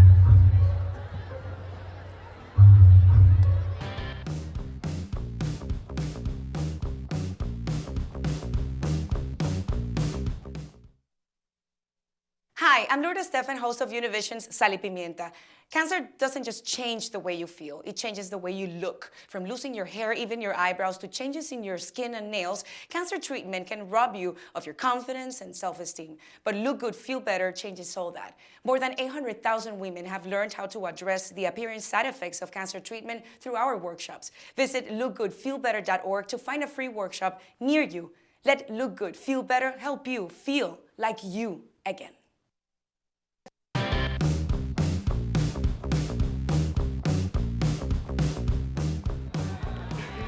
Well, head coach Justin Allenbaugh of De La Salle likes round numbers, and right now he goes for 2 and gets up to 28, pitching a shutout on defense and scoring impressively on offense as the ensuing kickoff is a short one, and the Folsom offense now has 25 seconds left here in the half. You might say, why the short kick after with this nice 28-0 lead? Well, he doesn't need a big play by Hutton or Nagata before the half, okay? So why not kick it short and let you earn it? You're not going to run one back 90 on me. Or Badger, too. So Badger, for that matter. They've got 3 big threats there. So they'll have to do it from scrimmage, and they'll open shop from their 32. They're playing their dime defense now. They've got 6 DBs in the game. Look at the defense right now. They got 4 linemen and 6 DBs. They sweep left. Hutton with the carry. Gets to the sideline and out of bounds at the 35. Gain of 3. Well, right now the philosophy, just with seconds remaining, Will, is we're going to give you 5 or 10, but you're not getting more than that, okay? We'll give you 5 or 10. Actually, they give him 5 on the play. Make it 2nd and 5. Ball at the 37-yard line. 20 seconds to go in the half. A nice strike that time to Badger, who's surrounded but steps away from 3 defenders. Running wide, picking up more down the sideline, 30, and spins inside. He could not get out of bounds, but he's made it to the 26. 1st and 10. De La Salle 26. 6 seconds left in the half. A 37-yard catch and run, mostly a run. Badger, on 3 or 4 occasions tonight, has taken a short hookup and stretched it. Well, he shows why he's a national recruit. I mean, he could do it all. He's got the good hands. He's got good moves. He's a national recruit. Let's take a look here on this timeout. Here's the hookup. Badger coming across the middle. Watch the faking, the balance. He's got the moves. Trying to pick up a couple of blockers here. And almost goes all the way. They give 11 for tracking him down, running a long way for the Spartans. Vince Bianchina chasing him down. Well, if you look at that play again, he faked Bianchina and Doherty. He froze them both. Let's look here. You're going to see 11 and 17 both get jerked here. Then Bianchini comes back. Okay, stop on a dime, froze those 3. Watch Bianchini not give up. And he recovers to help make the stop after a long gain. And so with just 6 seconds left, we'll see what Coach Paul Doherty and the Bulldogs can come up with here, trailing it 28-0. Reithmeyer to throw, deep right corner, a leaping try, touchdown Bulldogs on a 26-yard hookup to the acrobatic Elijah Badger. What a grab, and he's done it all night so far. Badger's putting on a show. Well, he's got a highlight film here now. 8 catches for 113 yards for Badger in the half. That trims it to 28-6, and zeros across the clock. And woke the crowd up, Will. It did wake them up, and they needed to be woke up.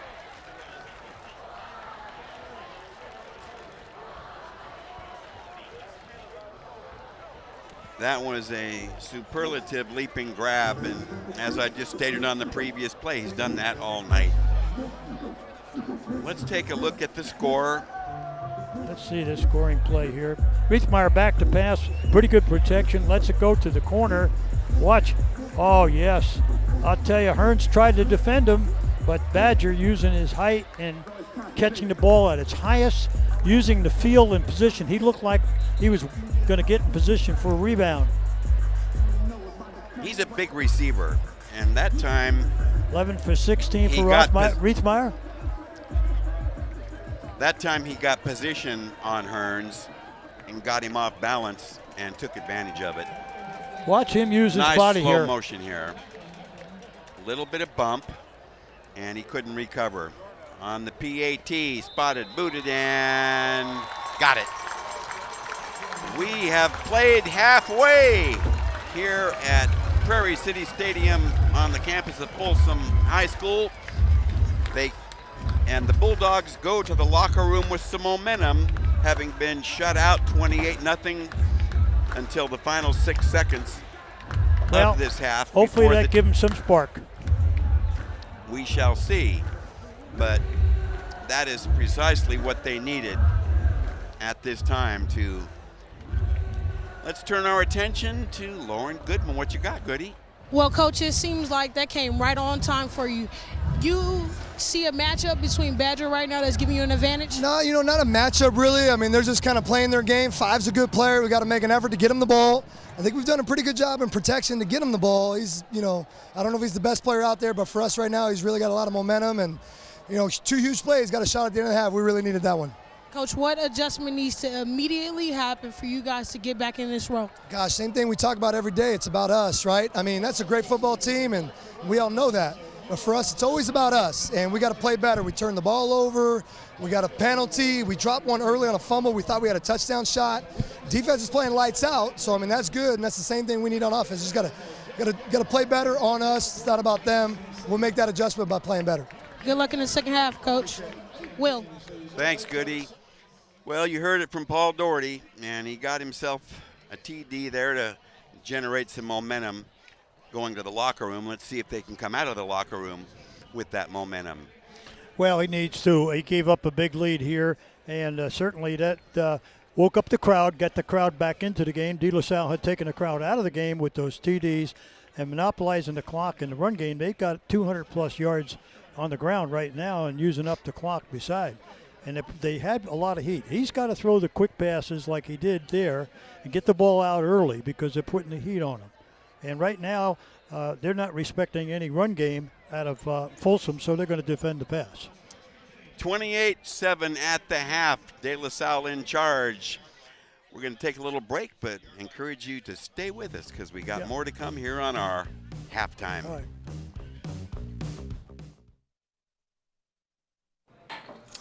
What do you think you're doing, Kevin? Was just gonna drive home. There are several warning signs present that you shouldn't be driving. Like hearing voices? Like your text-to-emoji ratio? Oh man, the selfies. Selfie, nailed it. We all have warning signs that let us know that we're probably not okay to drive. Mine is pretending to be your subconscious. Craig, come on man, let's split a ride home.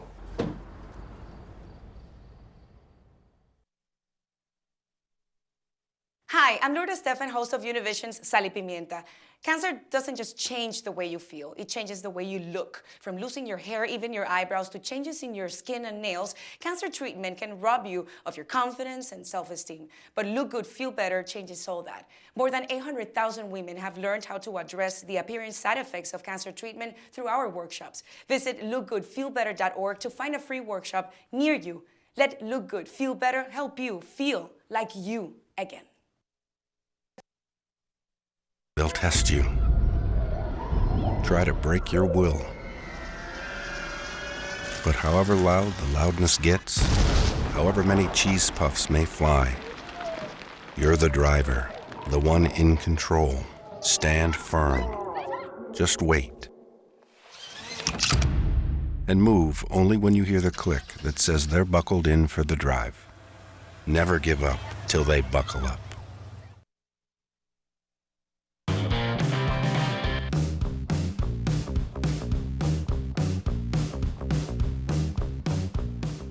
we're here in Prairie City Stadium where De La Salle has a lead right now, 28 to Folsom 7.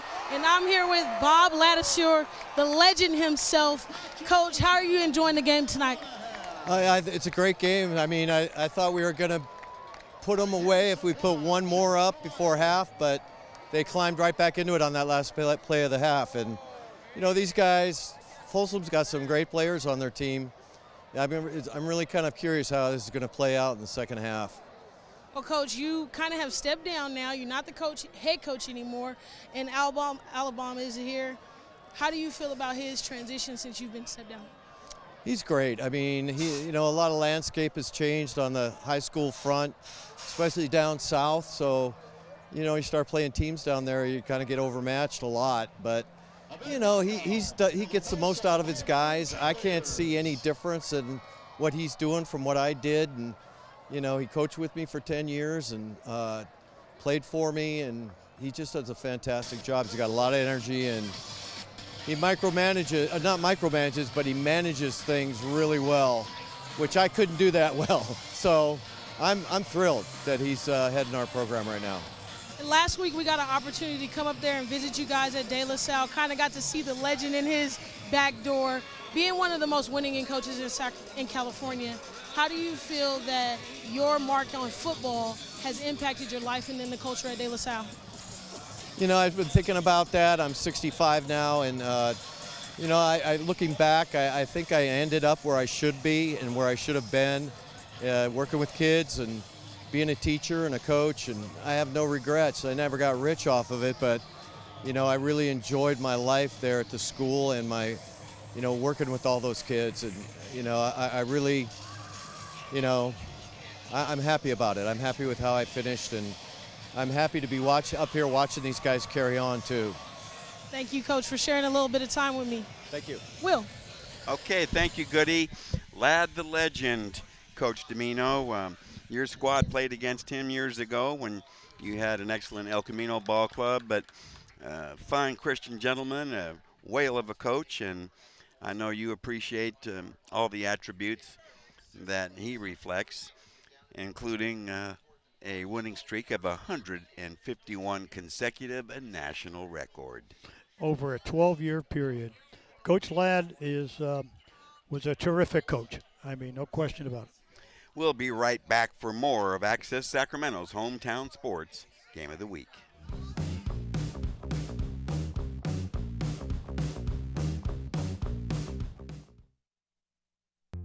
These are cool.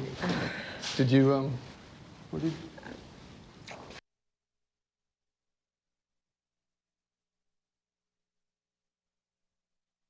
Bye-bye. Hi. Hoping for a crisp breeze to help keep you alert. Oh, he took a sip of water too. That'll probably help. You were probably gonna turn down the radio too, so you could focus, right? Probably okay isn't okay. Right? If you see a warning sign, stop and call a cab, a car, or a friend. I think the water line is what really drove it home. I blew on him. Selfie. Nailed it.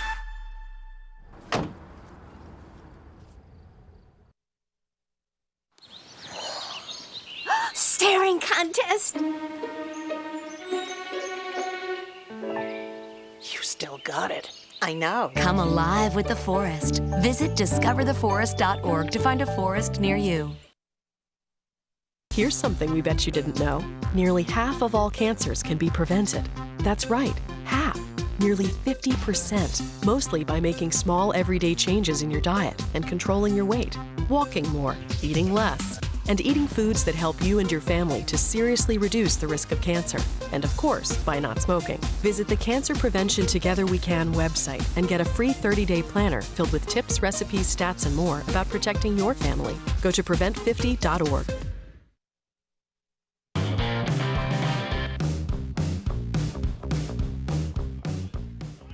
Well, there you see a robust home rooting section and crowd here for the Folsom Bulldogs. They are down right now 28-7 to that crowd's team, the De La Salle Spartans, smaller in numbers, but the scoreboard tells the story. And part of the story tonight with that 21-point lead is attributable to matchups.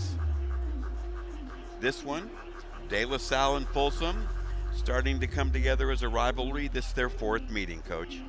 Yes, their fourth meeting, and of course De La Salle has won them all. And tonight we'll have the outcome of this game is going to have state and national bearing.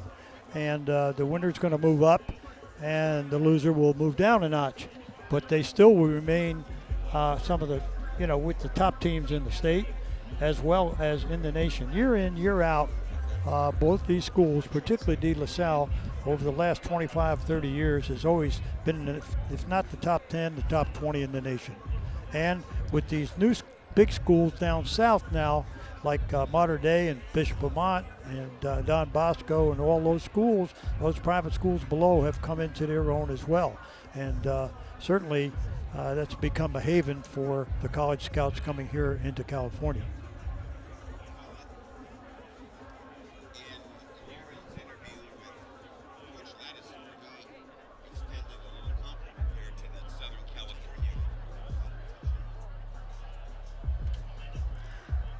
When Lauren was interviewing Coach Ladisor, he extended a compliment to the Southern California teams down there based on their strength and overall power and stuff, but he's fared very well. But this rivalry has been building up somewhat, but tonight's game for Folsom needed to be a strong performance. They're still a half ahead now, but they need to chip away at the 21-point deficit, and there's the Spartans home contingent over there, and they're certainly pleased with the 4 touchdowns coming in the opening half, and typical of their scoring prowess. Well, they do. They score quick and they dominated the clock, and they're capable of throwing, and with this triple threat of Hale, and occasionally in that first half, of course, they're getting off the football, and they're also running a lot of unbalanced line. Their O-line, if we had to evaluate the lines in the first half, to me there's a big discrepancy between the O and D line of the Spartans versus Folsom. Now we can talk about that passing attack before the half, but Folsom was, De La Salle played it soft there, maybe too soft, giving up a touchdown. Very rarely do they get stung with the deep throw, and we heard Coach Doherty reflect on that in last year's game when they had the Bulldogs had such a proficient passing attack with Bennett throwing to 4 very talented wide receivers. They could not connect on anything deep, but tonight De La Salle got stung with that late pass concluding the half, so we'll see if they can perhaps duplicate that in the second half, trailing here 28-7. Now, reflective of the first half, we have statistics, and there's one very glaring, actually more than one glaring category. But go ahead and give the rundown. I'll tell you, though, 29 rushing yards probably won't get it done. No, it wouldn't. As I mentioned earlier, they took in the first quarter, they took not only the crowd out of the game, they took the run threat away from the game as well. So now they all got to play pass defense and put the heat on Reithman. Passing yards, they only have 23 and 137. Of that 137 we're looking at, Will, approximately 60, I'm going to estimate 60 yards came on the last drive, maybe 65 yards on the last drive.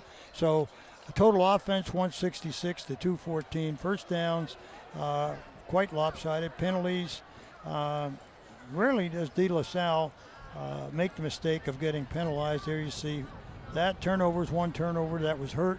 They paid for it on that turnover, hurt them. Time of possession is lopsided. They have the ball twice as long, and they do that in their ball games and kind of let you eat your heart out. And when you have a big play offense like Folsom, you want to get your hands on the ball and score. And Folsom's used to scoring a lot of points early and putting teams out of commission early, where in this ball game, they're wanting to find out from their ball club, can they play with adversity conditions here? And we're going to find out in the second half. And also, I didn't point out there are a few times in that drive, in the last 2 drives, where De La Salle went unbalanced in their front, and Folsom did not adjust. Okay, let's turn it down to the field level. Go ahead. Guys, I'm here with Justin Allenbaugh. They scored a big one on you, Coach. How do you guys respond to that? I just got to keep playing how we were for all but 25 seconds of the first half. I mean, we had those guys definitely on the ropes, 28-0. Ran the clock down, had a great drive at the end of the half, 25 seconds left, and we let them go right down the field, 70 yards. It's pretty sad. But we're still at 28-7, so we got to continue to be physical, rally to the football. We let them break some tackles to get a long run to set up that last pass. So that's discouraging, but, besides that, that's a pretty good half. Coach, it seems like Badger's kind of getting going. He's getting more targeted. How do you guys adjust to that? Tackle. Yeah, just got to make sure we tackle, rally to the ball, put a safety over the top, but we've been doing that. His previous one's he's a great player. He's getting recruited all over the place for a reason. They don't recruit bad football players, so he's pretty special, and we just got to rally. The fade is frustrating, but the play before that is a little bit more. So we just got to be physical, get some pressure on the quarterback. Lauren, what was Coach Allenbaugh's most satisfying part of the half? Will. Thanks, Goody. The 14 first downs, largely responsible for nearly 16 minutes of time of possession. You mentioned that at the very beginning. They grind you down. First down, move the chains, eat up the clock, and then score. Yeah, well, see, they don't come away with nothing. They came away with field goals twice, okay? So then they went for 2. So when you look at the 2-pointer and you look at the 2 field goals, right? So there's what? There's 8 points there. So they don't come away with nothing, and they let you eat your heart out with your offensive players on the bench eager to get back on the field. And that's the way they play. They cash in their drives. They cash in their opportunities. Yes. Now, the bright spots for the Bulldogs in the first half, Reithmeyer did connect on 11 of 16 for 137, and Badger was the favorite target. 8 grabs for 113, including the TD that got him on the board. Thus far, Nagata has been neutralized, and they need more out of him. Well, certainly they got a total of 29 yards, of which he's got 28. There's no other threat. The quarterback is not a run threat, and if they're in solo back or ace backfield, I thought they need to get Hutton a little more in the game as well. As you and I know, we've watched them for 3 years, and Badger is good and Hutton is good, and they've got to get these guys as much touches. What they did well at the end was getting Reithman to get the ball out under 2 seconds, and despite pass rush, they were doing it. But De La Salle went soft early. I think Coach would like to have that one back. Stay with us. We're going to come back for third quarter action right after this short break.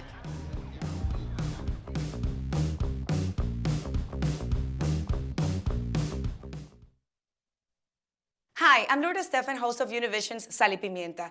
Cancer doesn't just change the way you feel, it changes the way you look. From losing your hair, even your eyebrows, to changes in your skin and nails, cancer treatment can rob you of your confidence and self-esteem. But Look Good, Feel Better changes all that. More than 800,000 women have learned how to address the appearance side effects of cancer treatment through our workshops. Visit lookgoodfeelbetter.org to find a free workshop near you. Let Look Good, Feel Better help you feel like you again.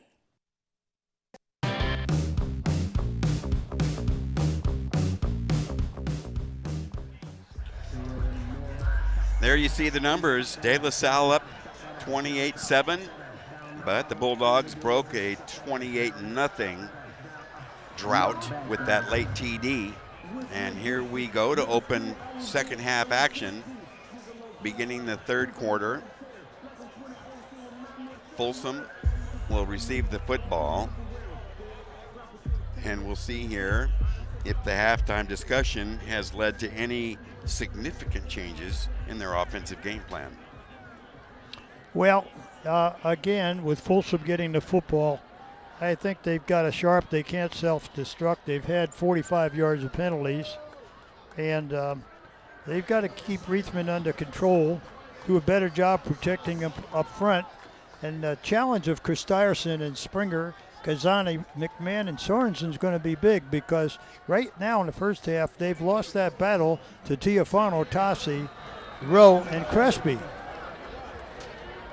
Well, Guerrero set to kick off. Deep receivers, Hutton and Badger. Here's Badger from the 1. To the near side, nope. He breaks that tackle, but way too much pursuit. Some ineffective tackling, but the gang portion of gang tackling finally prevails. And poor field position. Well, Badger would like to do that over again without having to reverse field, and all those Spartans coming down the field. And here Coach Allenbaugh just talked about the tackling. He's not happy with his tackling in the latter part of the second quarter, and then he begins the second half with a lot of missed tackles. Badger comes off the field slowly, apparently injured in some fashion, down here on the 20-yard line, sideline. So they're playing without him. Right side run, Nagata spins away from one man and gets dropped at the 15. Gain of 3. Okay, Badger lost a shoe and had to sit out a play. He's back on the field now. 2nd and 7 from the 15. Triple wides to the left. Riethmeyer trying to crank up this Bulldog offense. Fires and completes. He's got a hook up to Hutton. First down and more. Finally bumped out of bounds, crossing the 35. Well, as mentioned at the half, I said they got to get to Hutton some touches. And there you see Riethmeyer hitting on a crossing route to Hutton. Hutton makes a few misses there, goes down the sideline. What a great effort after the catch. 18 on the play, and there you see him lined up. He broke a tackle attempt there by Kobe. Here's a pass overthrown, going for Hutton. It's clear they're trying to get him in the game plan right away. Right away. Well, they're two big playmakers. I mean, really, you got to get the ball in their hands, Badger and Hutton, very definitely. As well as Danny Nagata. If you can't get him running the football, give him a couple of screens and give him a chance to run the football after the catch. 2nd and 10 from the 34. Nagata working left, crosses the 40.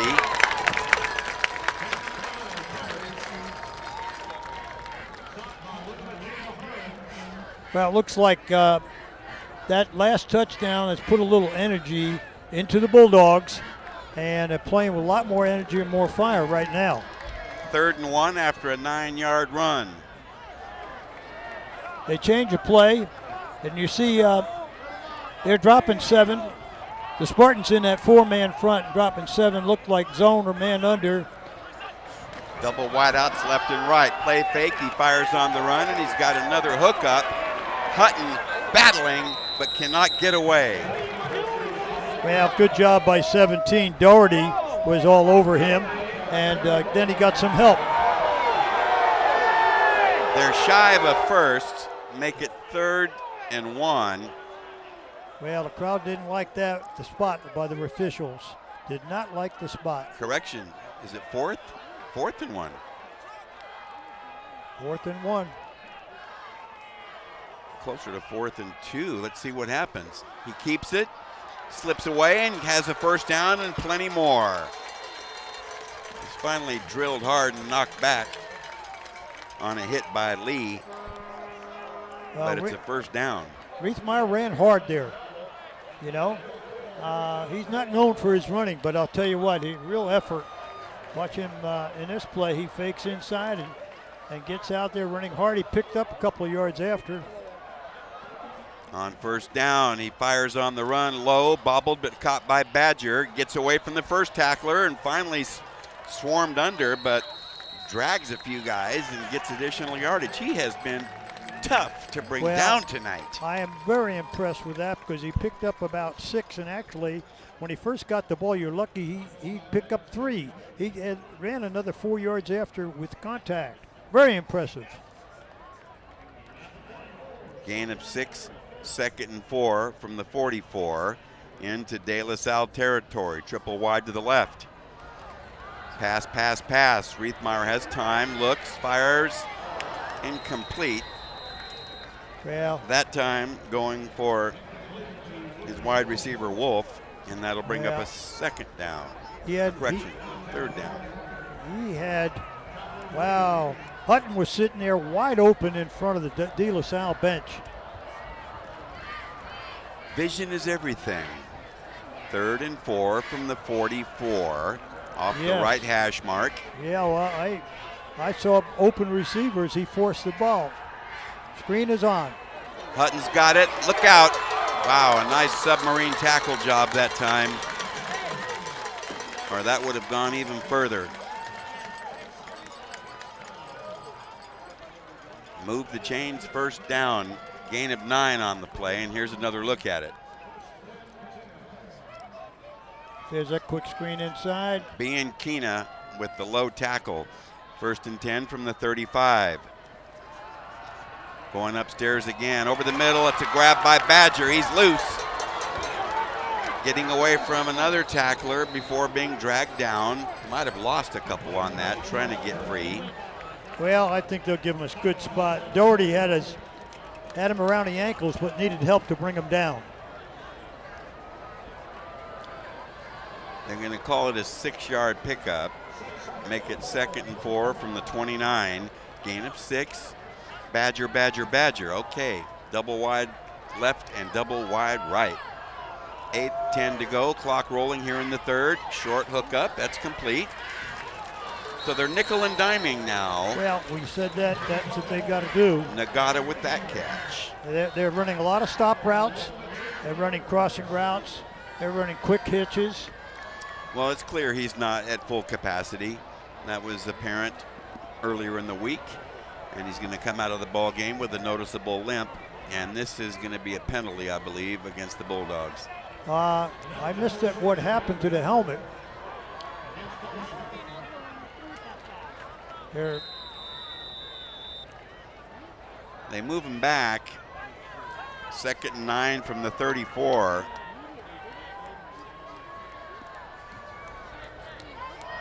Overload the right side as they work from the left hash.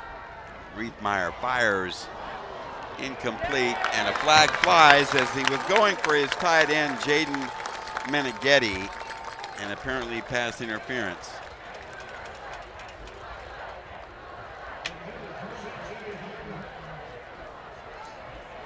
Defensive pass interference. 15-yard penalty. That will result in a 1st down. Okay. That's only the 2nd penalty against the Spartans tonight, isn't it? It is.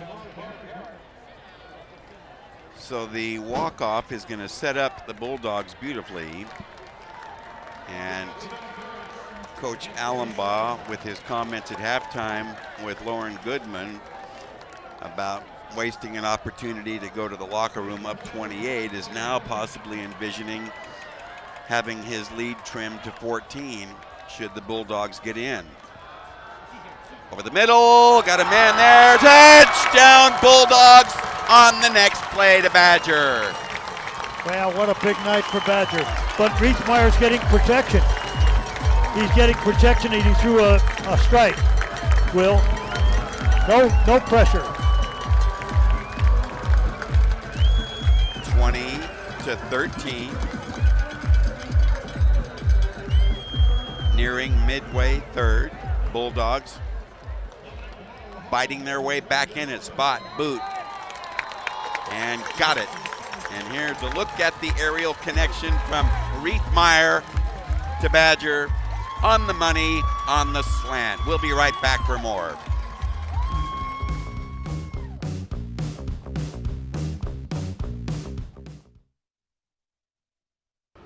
What?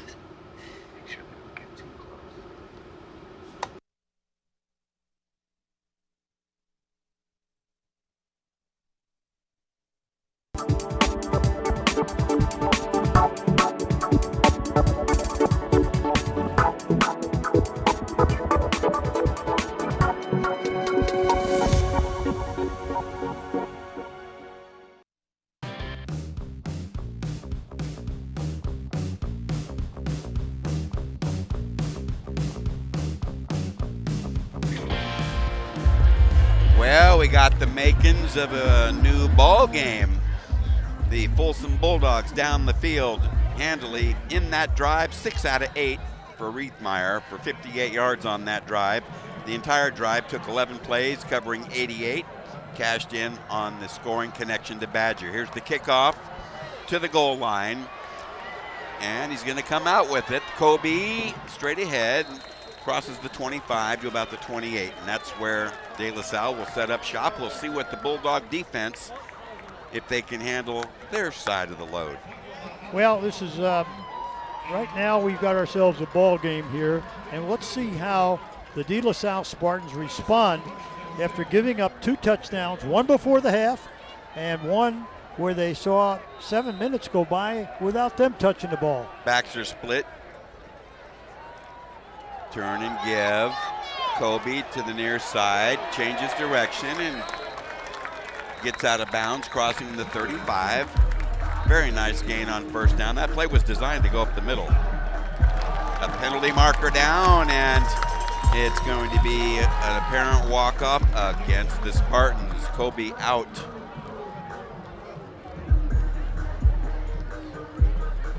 He did not look like he was playing at full speed on that last play. Holding, offense. Okay. 10-yard penalty, repeat first down. So, a couple of recent penalties now, totaling 3 penalties on the night for De La Salle, puts him in a hole. First and 18 from the 21. He gets away. What an effort that time to avoid trouble and make something out of nothing. Hale. There you go.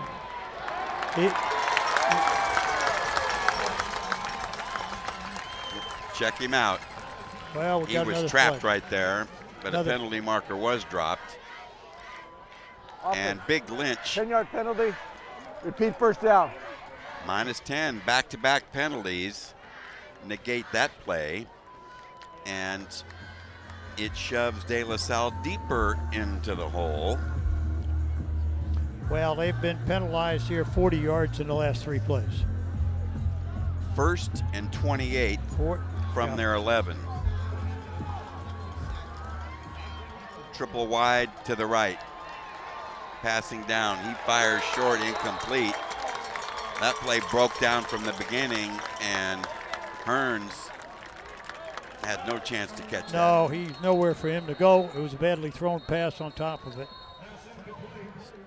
2nd and long, 28. Interesting play calling now in this situation. Deep in their hole, they're working from the 11-yard line. A mistake here could really tighten this ball game up. But as you see, they've dispatched Daly far out to the left. It's one-on-one here with the corner.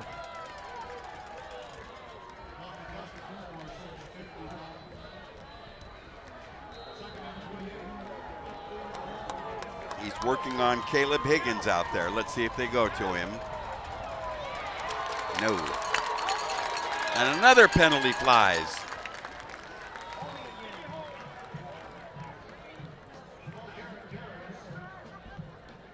Well, face mask defense. John Flores, our game referee. Face mask defense. 5-yard penalty. Repeat 2nd down. So it was 40 yards in penalty. Now how much? Ooh-wee. Well, that one was against goes against the Bulldogs, right? Oh. Football parked at the 18-yard line. I don't know. I'm confused.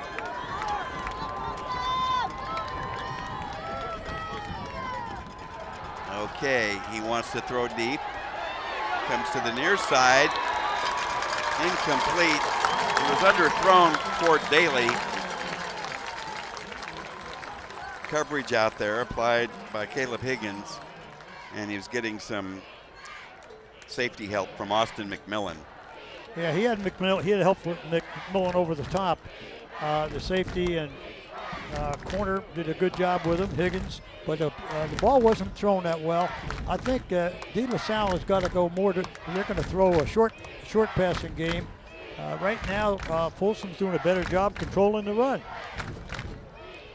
The momentum has definitely shifted. Bulldogs playing with far greater confidence. You can see that just in their posture. Nearing the midway mark here in the third, 6:25 to go. Another throw, same play, leaping try, Daly. Bailey with a big catch. What a grab. We talked about him earlier. He impressed us in Concord and gets them off the hook with a big first down. Huge. Huge, huge. That was a 3rd and 21 they cashed Wow. in. Let's take another look. He back shouldered him. Watch it. Watch it. The DB lost sight of the ball here, it looks like. There it is. He got his back turned at the moment of truth. 1st and 10 from the 41. Up the middle running, still on his feet. Dragged down another first down. A spark now applied. Kobe with the carry. Well, 71 down the field for blocking down the field, really hustling for the Spartans.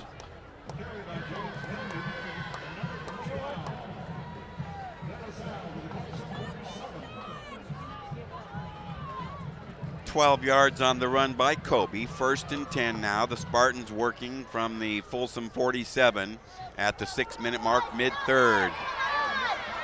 And that was well defended. Lateral pursuit to shut that down. Hale dropped at the line of scrimmage.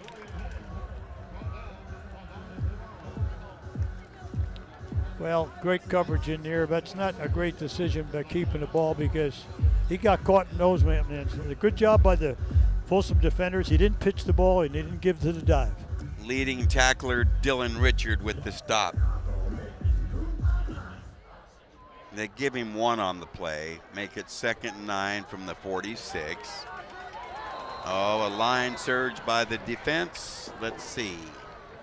Encroachment defense. That's a 5-yard gift. Encroachment on the defense. 5-yard penalty. Repeat 2nd down. 2nd and 4 is different than 2nd and 9. Hale is very good at that. He has he'll go to hard count on that and draw you off. So, new life generated here by the De La Salle offense. Up the middle running, big hole. He's loose.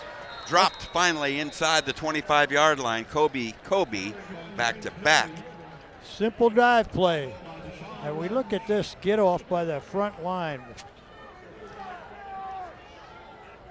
Lynch with the stop. Look at that surge by the offense and great moves. Nice job by Kobe running hard. 19 yards on that run. Nearing the red zone at the 4:53. They blast short yardage.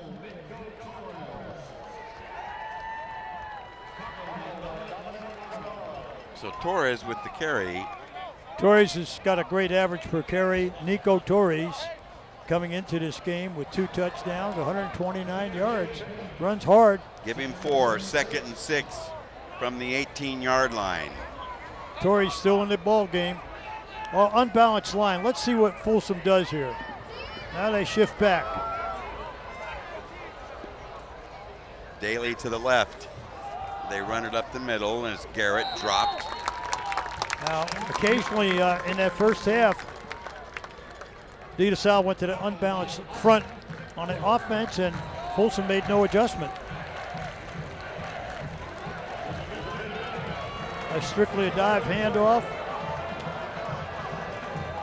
Nice gang tackling there by the Bulldogs. 3:45 and rolling, late third. A huge sequence here.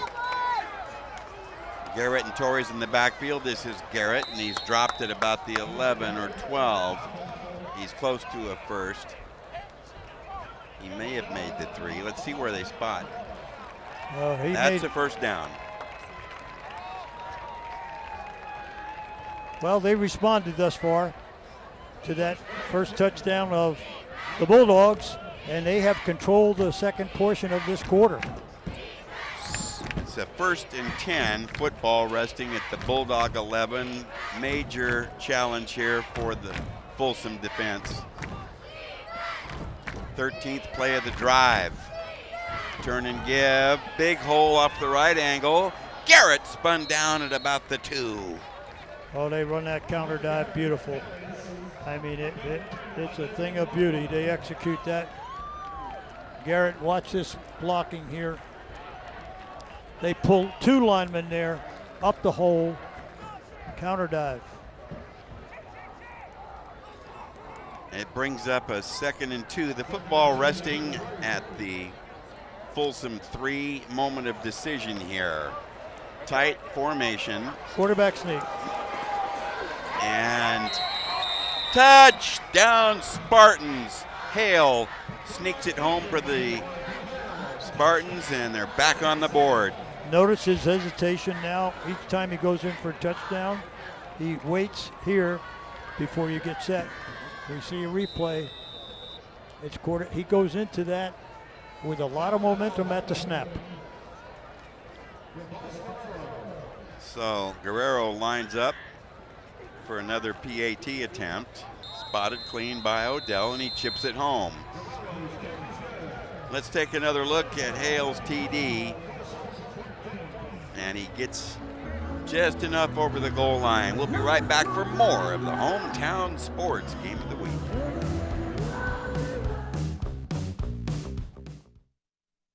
Patriotism. It inspires passionate debate. It's worn like a badge of honor with good reason, because it means love and devotion for one's country. But what really makes up this country of ours? It's the people. To love America is to love all Americans. This year, patriotism shouldn't just be about pride of country. It should be about love. Love beyond age, sexuality, disability, race, religion, and other labels. Because love has no labels.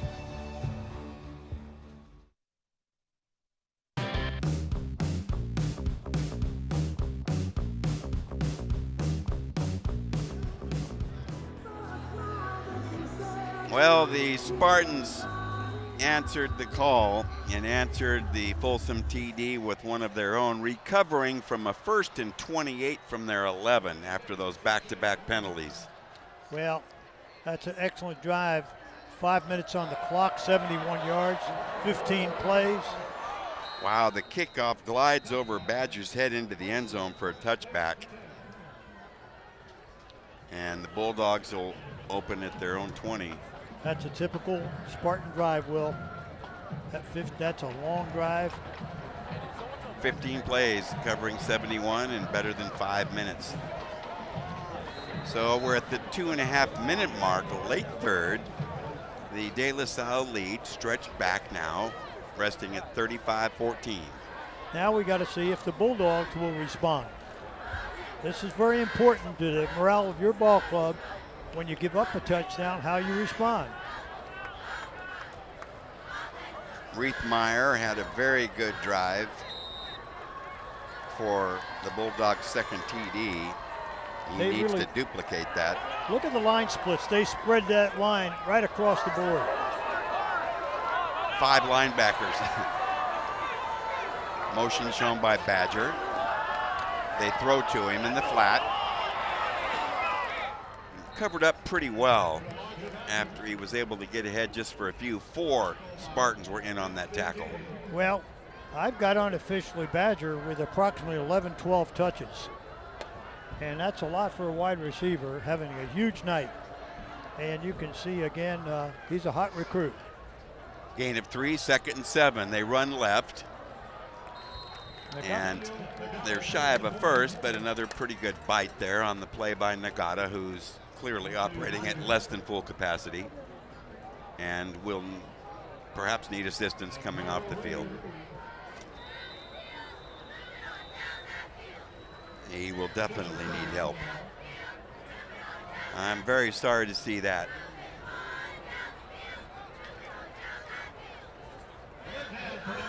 Don't know if that's a cramp or an aggravation to an existing injury. Let's hope it's the cramp. I'm thinking a cramp in the hamstring area. It looks like a cramp in hamstring. And I understand he's got a tender knee injury there too, so could be one of the two or both. Well, Lucas George into the ball game, replacing him, number 25. On a 3rd and 2 from the 28, Reithmeyer to throw, intercepted. Yeah.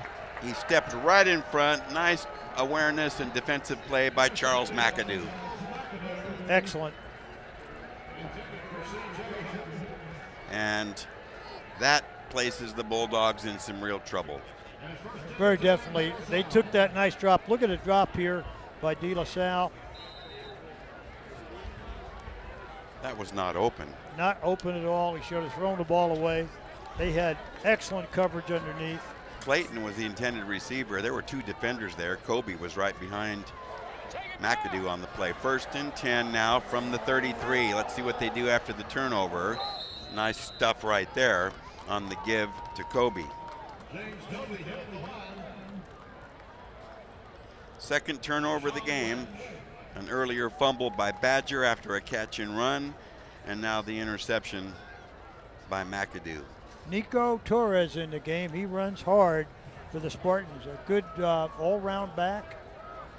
Excellent there in the ball game. Winding down this third quarter here. De La Salle wanting to get another score on the board. Less than a minute remaining here in the third. Spartans on top, 35-14. Fires on the run, and he's got a nice hook up there underneath. On the play there, Seastrand with the catch.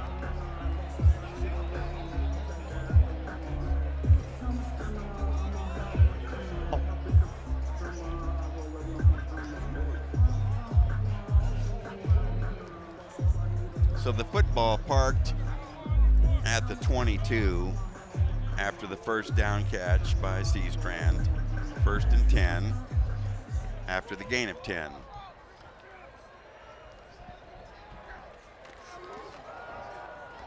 Well, there were double tight ends, Will, and when they do that, they run that dive. They run with two double tight end, and they're coming at you. Now Nico Torres with the carry, but no daylight to run to that time.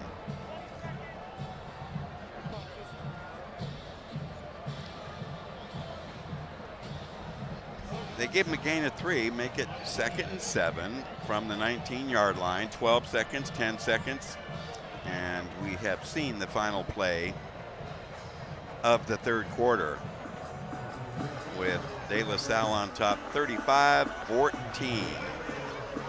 And we must say that Access Sacramento's Hometown Sports Game of the Week, thanks Casa Ramos Mexican Restaurant in Folsom for providing the TV crew meal before tonight's broadcast. The Fiesta Party Platter with its burritos, taquitos, flautas, and quesadillas, plus chips and salsa, were very much appreciated. Thank you, Casa Ramos Mexican Restaurant in Folsom, for supporting Access Sacramento's Hometown Sports Game of the Week. We'll be right back.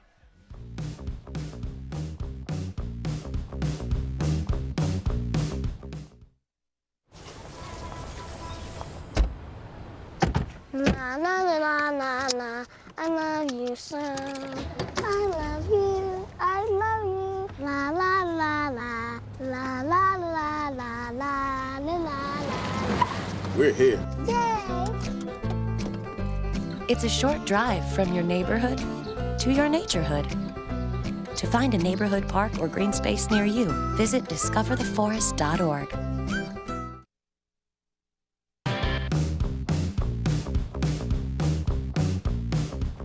De La Salle quickly up to the line of scrimmage as we open fourth quarter action.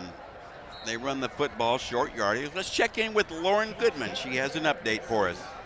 Well, in that last play, we saw Daniel Nagata get a little banged up. Now, he has an injury that's still lingering on from last week in the Antelope game. He's suffering from cramps right now, so let's keep an eye out on his return as well as how to impact him in the rest of the game.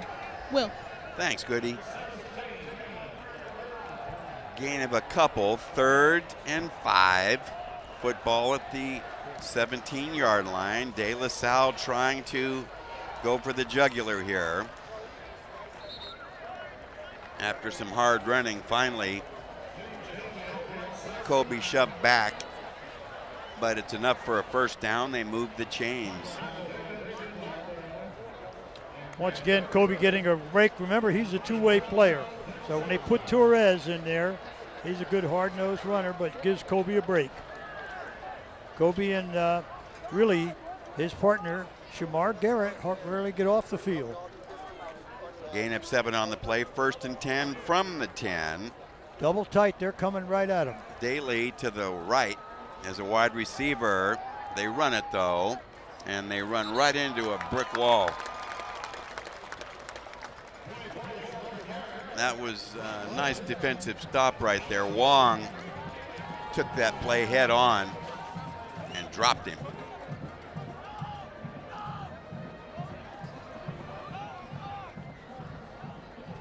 Alex Wong, senior linebacker.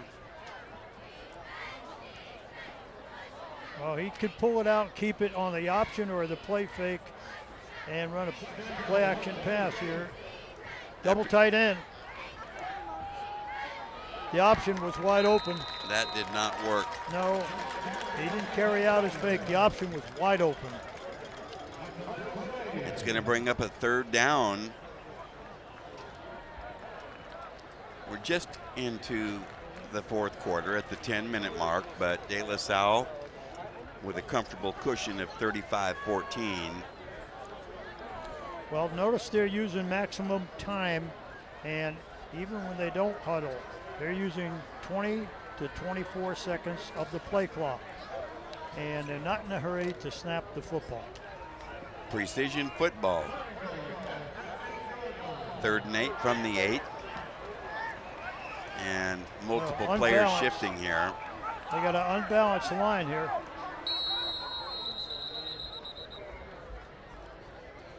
Stoppage of play by The our offense. 5-yard penalty. Repeat, third down.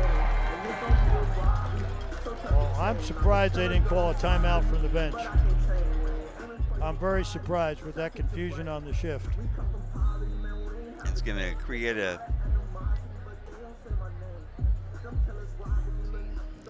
puts him back to the 13-yard line. He's got about 4 wide receivers in the football game, Will. 3rd and 13. Yeah, double twin.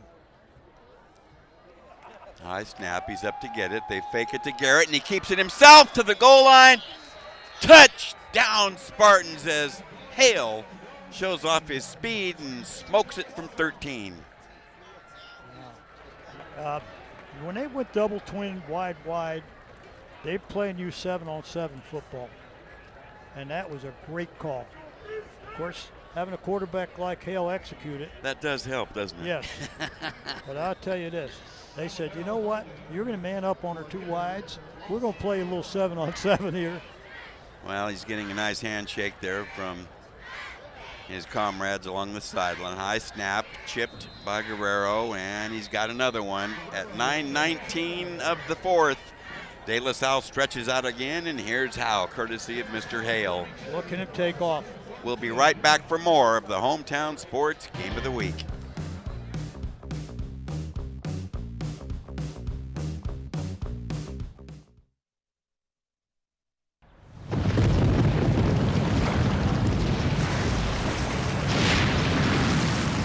Up to 40% of businesses never recover after experiencing a major disaster. Make a plan at ready.gov/business.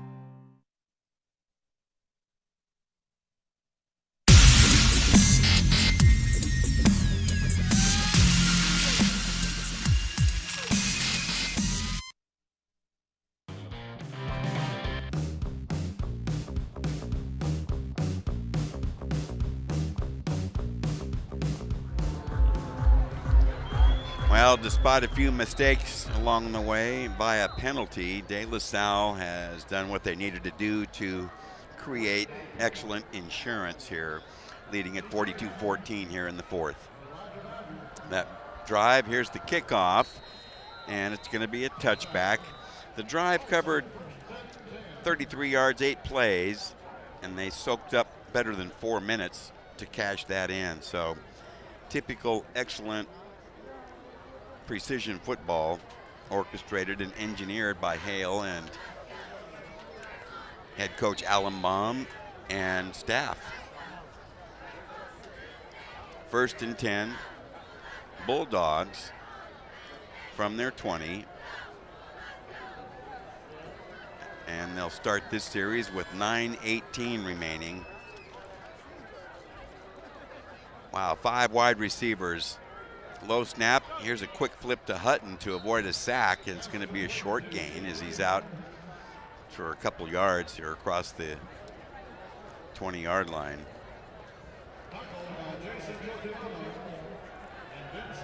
Hutton, one of the outstanding players we've seen for several years here, both as a receiver and a running back. Well, he and Badger are starting their 3rd year with this ball club, and they certainly have contributed. Low snap again. He's down to get it. Rushed, gets away, and a sack. And a flag comes in late. Riethmeyer dropped hard under heavy pressure. Apparently a low hit on a quarterback, and they're going to pay the 15, I guess. Well, we'll see for the Dead ball. Personal foul. Defense. referee John Flores with a call there. So De La Salle hit with another penalty.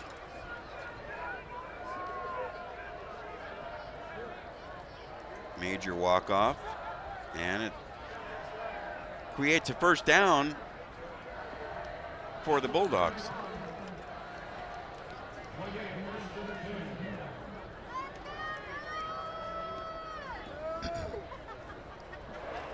Well, what do you see out there with that Folsom offensive line? Well, right now, they didn't show me much on it. They were fortunate to get that penalty, but they're getting a lot of heat, and they're only in a 3-man front right now. If you look at this setup, and De La Salle's dropping 8 into coverage, and yet still, he didn't have much time to throw the football, Will. And Riethmeyer, the last 2 snaps were at his ankles.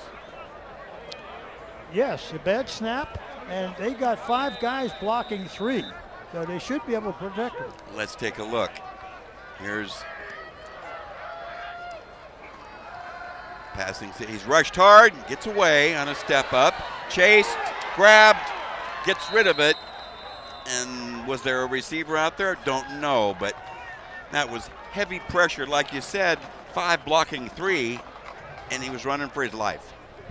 Well, I've noticed that here in this series. And I'll tell you, Riethmeyer is running for his life, and certainly if those linemen come off watching film on the sideline, they better look at themselves here. Because right now, De La Salle is just letting loose with 3 guys up front. Passing down, he goes to Badger, who's been dynamite all evening. He can't shake away that time from Hearns. And Vince being Keena. And it brings up, let's see, they're going to need about 6, it looks like. 3rd and 6 from the 32. Clock rolling at the 7:50 mark. Riethmeyer steps, looks, and fires. He's got a man wide open in the clear. And a long gainer that time. Sophomore. Beautifully done by Lucas Wolf. Yes, Lucas Wolf with the catch and run, and he found a seam in that secondary and made the most of it. That's his best throw, might be his best throw today, Will. What do you think? I mean, he put it there. And young Lucas, only a sophomore. At the De La Salle 26, Bulldogs nearing the red zone, trying to get back on the board, but they cannot trade touchdowns. They have to get some stops. Riethmeyer fires on the run, short hookup out there. He's got Hutton. 4 tacklers bring him down inside the 20. He's a tough nut. Yes, he is. And back to the completion to Lucas Wolf, covering 42 yards.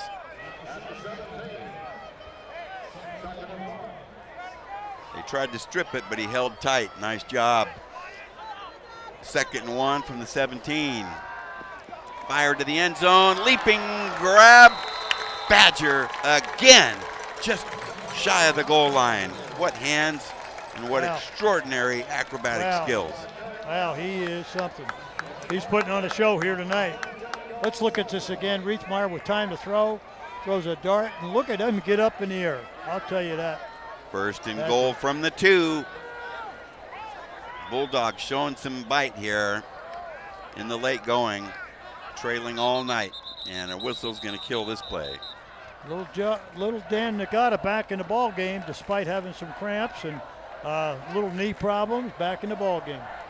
We got a dead ball, false start on the offense. 5-yard penalty, repeat first down. Well, in your keys and evaluation, you talked specifically about mistakes, penalties, and turnovers. Definitely limitation of mistakes, turnovers, and penalties, and we've seen them here tonight, Will. So, first and goal from the 7. 6.5 to go in the game, clock rolling. Triple wide to the left. He's chased and dropped. Wow, leaking through that like a shot. Tossy. Wow. That was impressive. Minus 10. Watch Tassie here. Wow. That's a huge loss.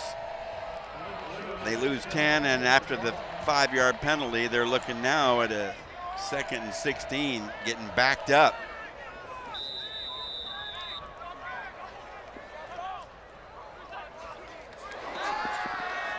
He fires to the right sideline and overthrows Hutton. 3rd and 16. Clock stopping at the 6:08, midway 4th. Well, Chad Tassie having a big game along with Ben Rowe and Tuiafano and Crespi up front. They've been solid all night long. And Chad Tassie, again, as we've commented earlier, well, these 4 linemen can run. They're very physical. Crucial plays here for the Bulldogs in their comeback attempt. Hutton showing the motion. Riethmeyer under pressure. Touchdown Bulldogs on a sensational over-the-shoulder grab. C.J. Hutton covering 16, and Riethmeyer was a stud on that under heavy pressure, getting hit. Hutton comes up limping, but he made that grab. Well, I'll tell you, I'm impressed with Riethmeyer. You said it, Will. He was under the gun. There was a lot of heat on him, and I'll tell you, he really let one go. Spotted, booted on the way, and got it. At 6:02, midway 4th, Bulldogs back on the board. And another look. Watch Riesman fading back to get them closer, and he puts it where Hutton can get to it. We'll be right back for more of the Hometown Sports Game of the Week.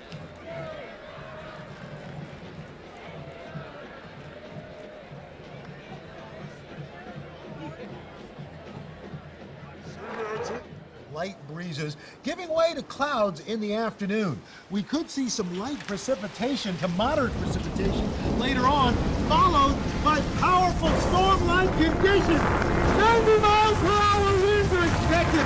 Authorities are asking everyone, stay indoors. Come on, that's it, let's go.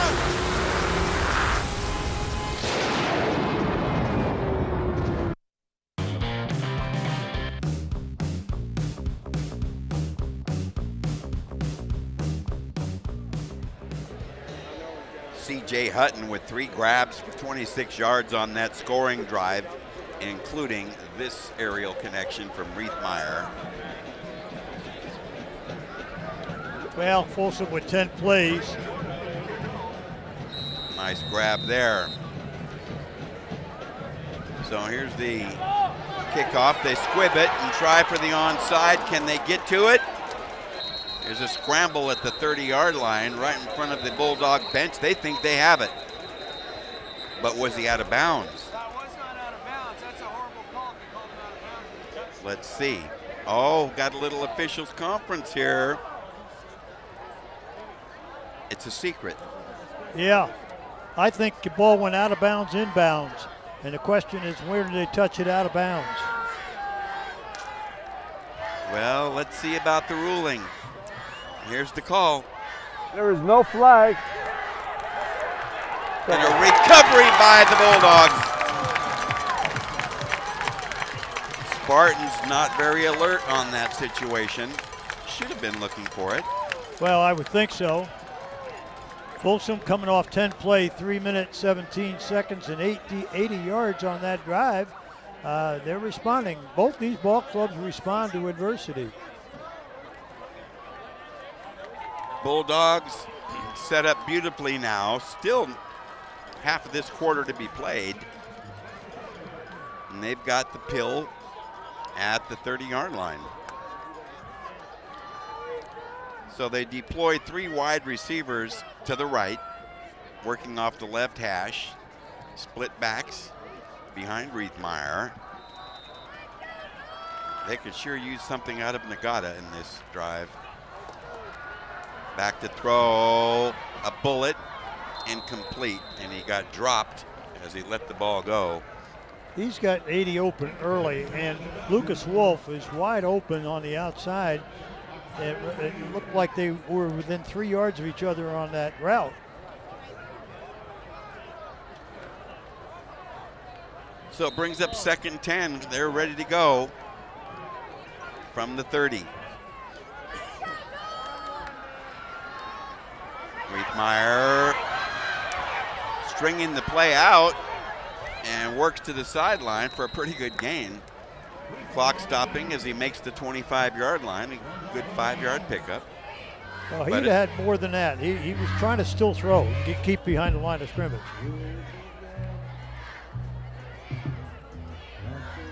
We'll give him 6 on the play. Call it 3rd and 4 from the 24. Yes. If Folsom can keep this close, they won't slip too far in the rankings if they can rebound here with another touchdown or 2. He's back to throw. Riethmeyer fires to the right sideline. He's got another hookup, a bullet right on target. Lucas Wolf again with the grab. 1st and 10. They can run those stop routes at about 12 all they want, because right now De La Salle's giving them that. Football at the 16-yard line, clock rolling with 5.5 to go. 42-21, De La Salle on top. Bulldogs trying to get closer here. Roll and fire. A low strike, scooped up, and again, a completion to Lucas Wolf for a short gain. They're almost giving them, they lined up with trips wide, Will, and they only had 2 defenders. They had a safety over the top with 2 defenders defending 3. 3-yard pickup, 2nd and 7. At the 13-yard line, triple wideouts dispatched to the right. Riethmeyer flushed away, has plenty of room, and he's going to run it. Gets to the 5 and inside the 5 and fighting toward the goal line. Driven out just shy of pay dirt. He saw the opening that time. Well, that's what Riethmeyer's got to do. Take what they give you. Gain of 12 on the play. There we go.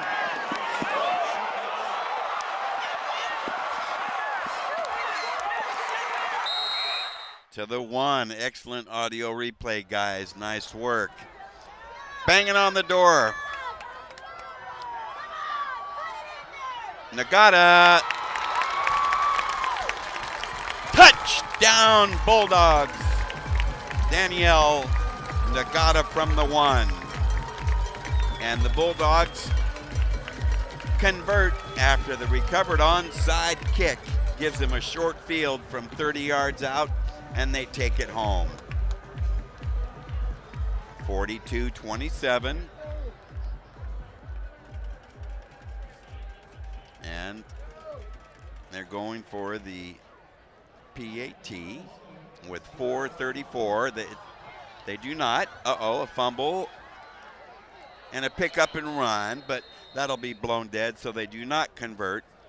And the score remains 42-27 at 4:34. And here's the way they draw closer. Danielle Nagata takes it home from the 1. We'll be right back for more of the Hometown Sports Game of the Week.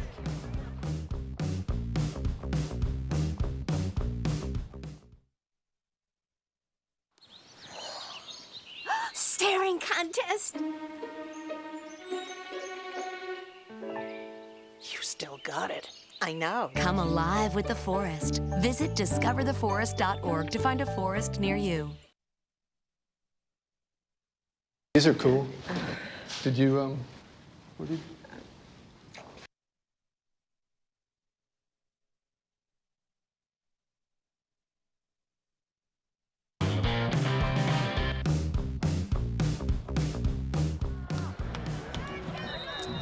Well, things getting tighter here at Prairie City Stadium. Another onside kick. What's going to happen now? There's a bobble and a scramble, and the Bulldogs come up with it again. Wow. Wow, this game's getting exciting now, right down in the last 4 or 5 minutes. Back-to-back onside kick recoveries. And I know Justin Allenbaugh has got to be furious right now. Very definitely, because breakdowns on kicking game like that are almost unheard of at De La Salle. He's not happy about what's going on. But give Folsom credit. Never say die. After the first recovery, they go 30 yards, 6 plays in a minute and a half. Now they're on it again, but this time from the 39. Riethmeyer fires. Nearly picked. He was hit as he threw, and he got decked hard. I'll tell you, he was under heavy rush there, big time. Now he's shown courage tonight. Oh, yes. Under fire. No, I'll give him credit tonight. Yes. Brings up a 2nd and 10 from the 39.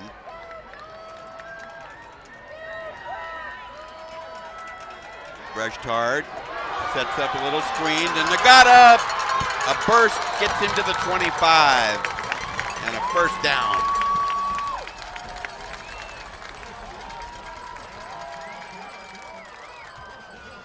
So another look, you'll see that defensive rush got neutralized, 14 on the carry. And though he's not at full capacity, he motored pretty good that time. He sure did. So he makes the 25-yard line. 4:18 left in this one. Bulldogs make it a game of it. Fire left. A grab by Badger, and he's double teamed and dropped outside the 15-yard line. Once again, he's running an 8-10-yard turn-in, Will, and you don't need much time to throw on that. Giving 8 on the play. Here's another look at the catch and Hearns, part of that stop, along with Lance Hackett. Gain of 8.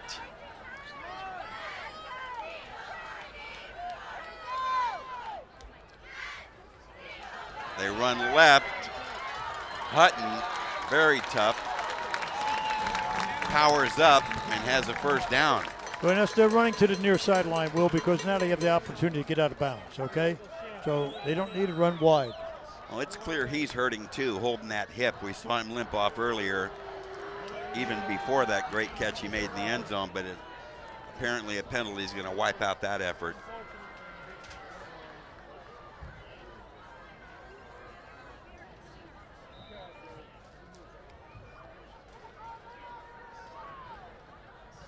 Illegal shift is the call. It's going to bring up a 2nd and about 7 from the 22. Riethmeyer looking, cannot get away. He's got Nagata sitting there with it. He just got to get him an 8-yard pass.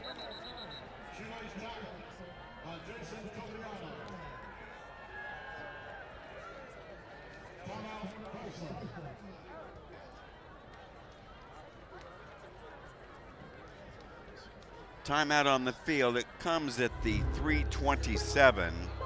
This has been a frantic finish, you could say, and we'll come back to see the conclusion. Don't wander off.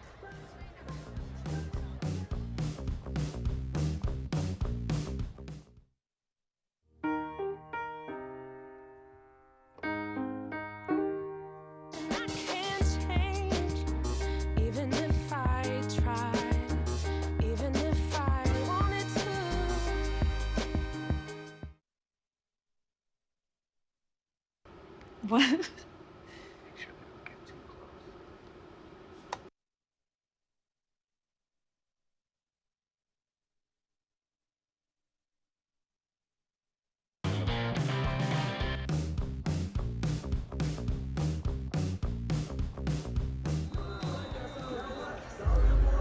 3:27 remaining here in the fourth quarter. The Folsom Bulldogs trying to come up off the deck and make this comeback complete, but 2 sacks have disturbed that notion. It's 42-27. The Dogs have recovered consecutive onside kicks to give them life and give them opportunity. Oh yeah, they've closed the gap here with those. Those are 2 big plays. Well, there's a huddle along that sideline with the Bulldog Brain Trust right in the middle, headed by Paul Doherty. In the gray shirt there, Doug Cosby off to the right. And that Bulldog crowd still energized at what they've seen here in the second half comeback. Well, I'll give Folsom credit because it looked like for a while they were going to get knocked out of the football game being down by about 4 touchdowns, but they've showed me a lot of respect in playing off adversity. Reithmeyer fires, incomplete.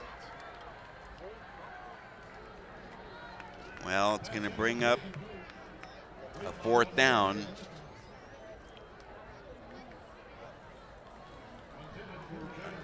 Well, there's a good look at that front. Tassi Rowe and company. Toffolino. And don't forget Crespi. Oh, we can't forget him, but I'll tell you. Here it is, all or nothing, 4th and 8 from the 23. 4 wide receivers to the right. And whistles kill this play. Okay, the Spartans call a time here, and we'll take a break ourselves, but do not wander off. We'll be right back.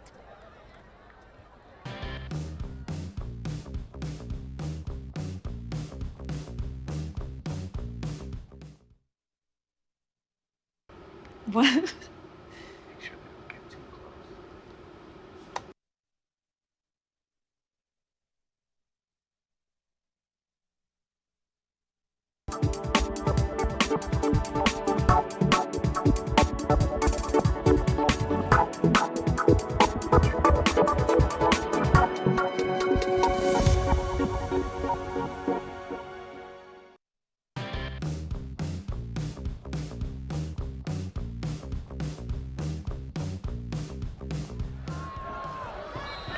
Okay, the Bulldogs have a 4th and 8, 3:20 to go.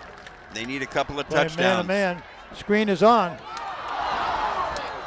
Wow, a bobble, unable to hold it. Nagata, who apparently is cramped up again, and the ball goes over. Tough luck. Had he been at full capacity, he probably could have sprinted and stretched for that without jumping, but not the case. Well, we saw that play at practice here the other day. They run that halfback opposite against the green, and now De La Salle gets the ball back here in the closing 3:15 here. Well, I think you'll see double tight. Just stay on the ground. Well, they have packed it in tight.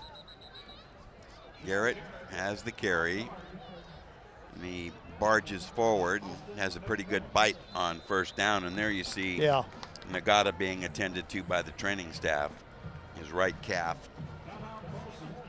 And Folsom calls the timeout here at the 3:09. But we can remind you that down the stretch here, you'll want to join us for our post-game segment coming up. Lauren Goodman will be visiting with our players of the game and the winning coach in tonight's contest. That's always an attraction, and we'll keep you guessing on who has been selected as our respective players of the game, and a lot of candidates lurking on the ballot. Oh yes, very definitely. We've had hard running by the running backs. We've had tremendous play out of the front 4 of the De La Salle Spartans. And look here, what we got coming up next week, Jim. Oh yes, we got Kennedy Cougars going to Rosemont. To the Den. They're going to the Den. To the Den, yes, as we come up over the top looking down in that bowl below. Yeah, we haven't been there in years. Turn and give. Off the left side, it is stuffed and driven back. There was no way in the world on that. And Garrett realizes that fact. Well, De La Salle Folsom using another timeout, looks like. Yes, stopping the clock again, and timeouts on the scoreboard are not showing.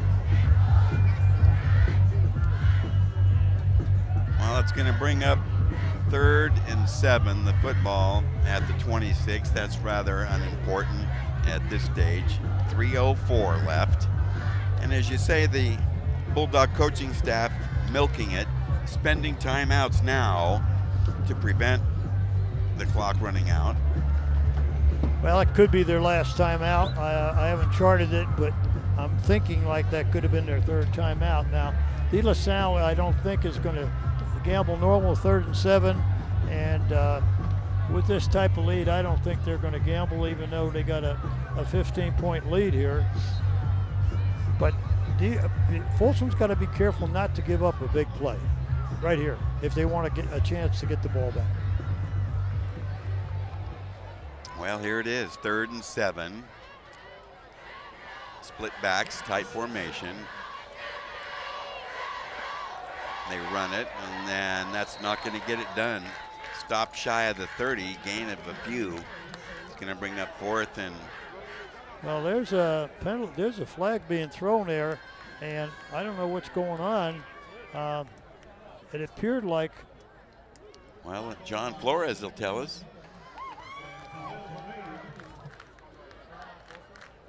Dead ball. Personal foul. Ooh. Well, it appeared to me that, I don't know, personal foul, almost like Wolf was not going to let go of Kobe. Not Wolf, pardon me, correction, and Lynch, number 40. Well, it's going to cost him. It advances to football, 1st down.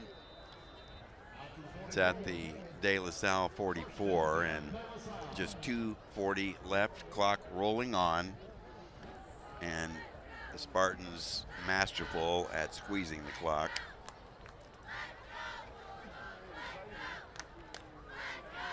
Double tight, they're coming at you.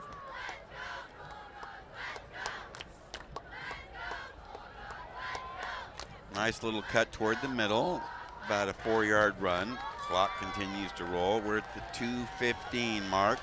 Not much the Dogs can do unless they somehow wrestle a fumble recovery. Everybody has come up limping in this game.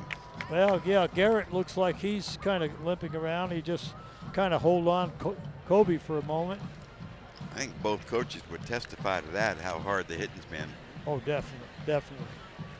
And there's that Bulldog defense trying to steal a possession here. Daly, first out of the huddle, dispatched wide to the right. Single wide receiver, everybody else tight. They run that unbalanced here. Unbalanced right. They're going right. Didn't look like any adjustment on the Folsom defense. They definitely were unbalanced line. Kobe takes it to midfield. Minute and a half to go, clock rolling.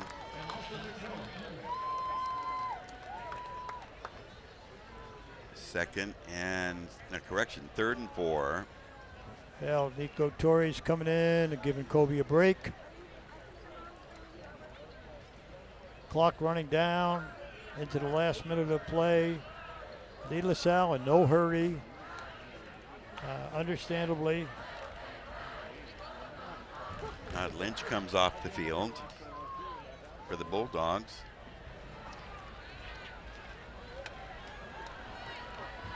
They run it again, and Garrett carries to the 45 as we're less than a minute now.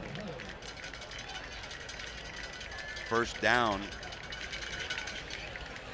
on the carry by Garrett. We've got one more play in the knee, or maybe even just one more play. We got one play plus a knee. 1st and 10 from the 45-yard line. De La Salle putting the finishing touches on a hard-fought road victory. They led wire to wire. Knee time. And there's your knee. And that'll be the final play in tonight's ball game that had lots of exciting plays and some wild moments on the back-to-back onside kick recoveries, but in the end, not enough to go around for host Folsom in what turns out to be a 42-27 victory by visiting De La Salle, and what a pleasure it was to see their ball game again. Well, yes, very definitely. Pleasure to see De La Salle. Look at the players coming across the field. With coaches are meeting.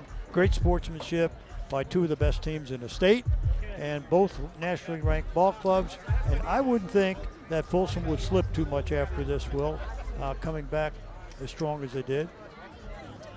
Absolutely, I fully agree with that. The fact that they did make that comeback effort when most teams would have bellied up. Exactly. And just rolled over. That was not the case for Paul Doherty's ball club, and as a result, we saw some very exciting football, and it brought out some of the best in the younger Bulldogs that were not returning starters from a year ago. Well, it did. Both teams lost a number of starters, but it's a testifying to a great program where if you slip, it slipped very little, or you don't slip at all. You just instead of rebuild, you just keep that tradition going. And we've seen some really great football tonight by two great football teams. Stay with us. When we come back and pick up our post-game segment, we'll have interviews with our players of the game and the winning coach upon our return. Don't go away.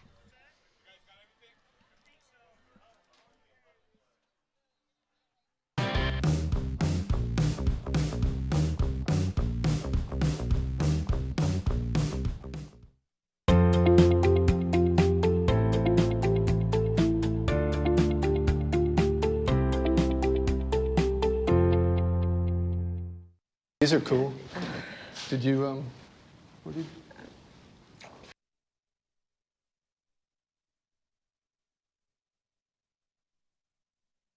Bye-bye. Hi. Hoping for a crisp breeze to help keep you alert. Oh, he took a sip of water too. That'll probably help. You were probably gonna turn down the radio too, so you could focus, right? Probably okay isn't okay. Right. If you see a warning sign, stop and call a cab, a car, or a friend. I think the water line is what really drove it home. I blew on him. Selfie. Nailed it.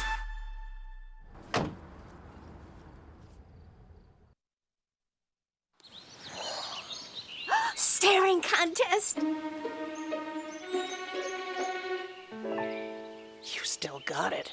I know. Come alive with the forest. Visit discovertheforest.org to find a forest near you.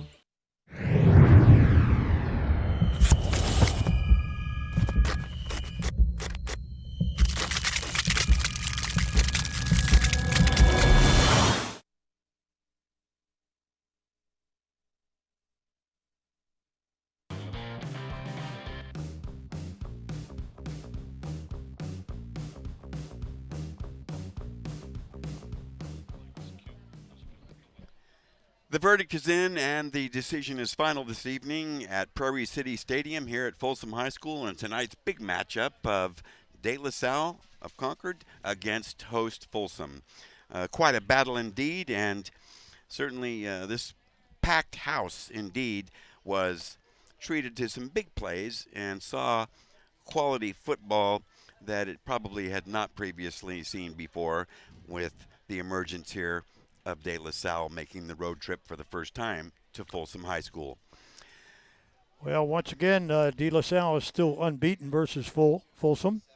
And again, they're more than a mystique. You know, you can call it what you want, but that's a good football team. And I give credit to Folsom never quitting and coming back. No, they didn't, and that's going to be, I'm sure, a focal point to leave on a positive note for Paul Doherty's ball club, that they did come back and fight and battle and force the hand of this excellent De La Salle ball club and put them on their heels a couple of times. Well, they outscored them 20-14 in the second half, which is pleasing to the football fans, the Folsom base fans, and say, hey, they didn't quit. You know, they're down 28-7 at the half. Well, as you know, for every game. We select outstanding players from each team, and we're still in the process of compiling those selections in case our viewers are wondering who may have been pulled out of the hat. But many players on both sides deserving of certainly accolades and congrats for a stellar performance because both these ball clubs' rosters run deep in talent and a plethora of D1 ball players on each squad.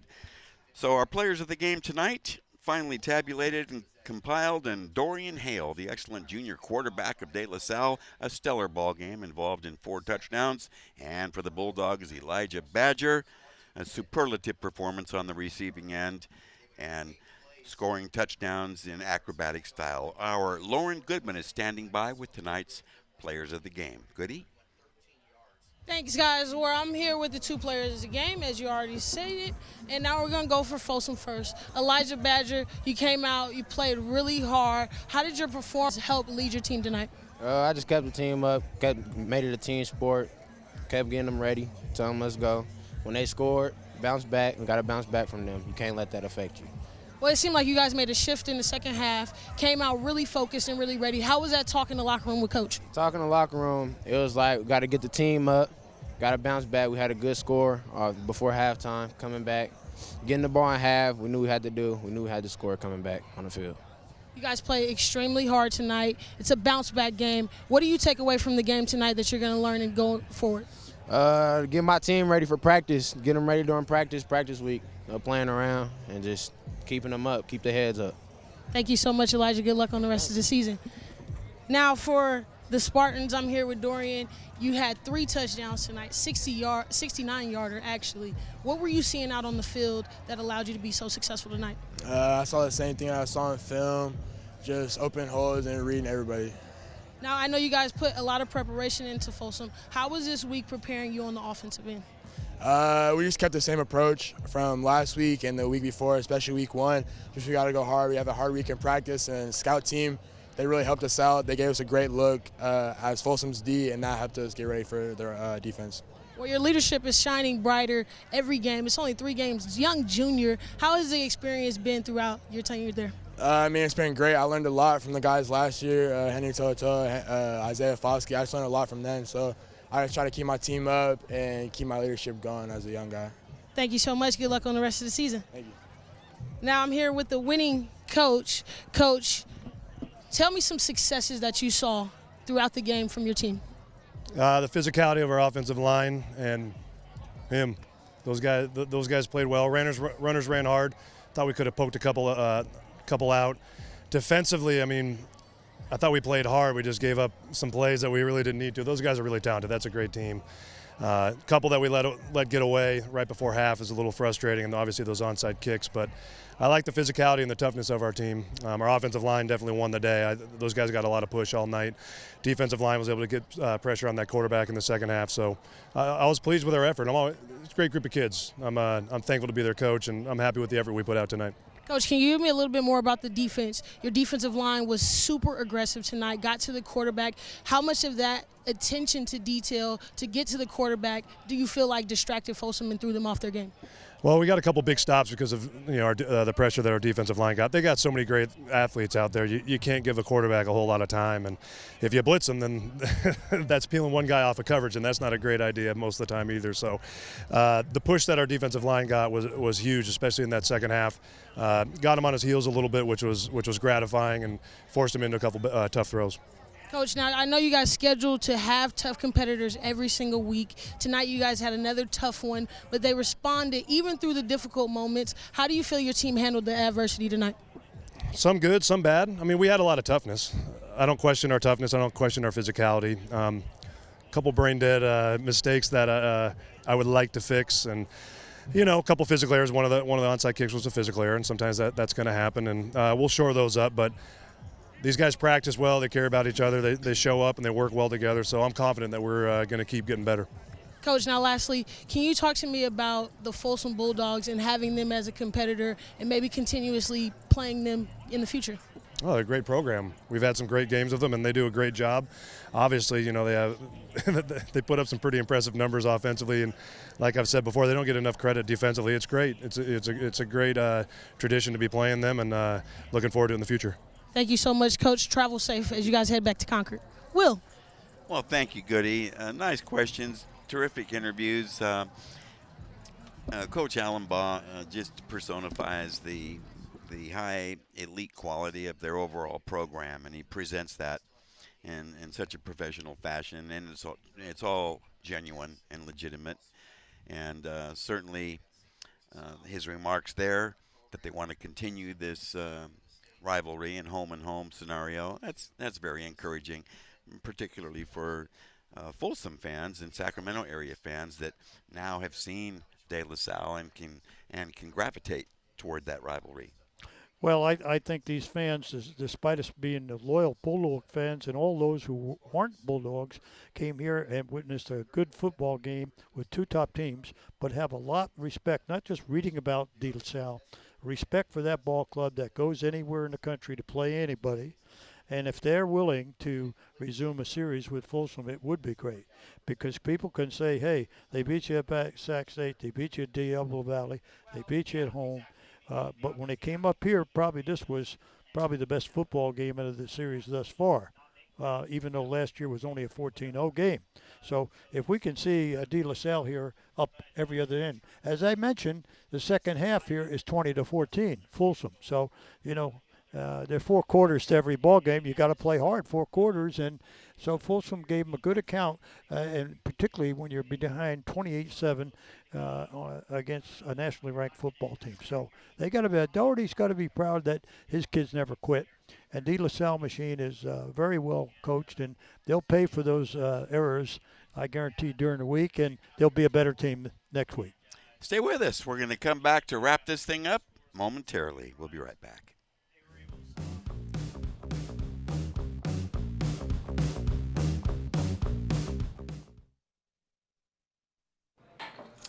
What do you think you're doing, Kevin? Was just gonna drive home. There are several warning signs present that you shouldn't be driving. Like hearing voices? Like your text-to-emoji ratio? Oh man, the selfies.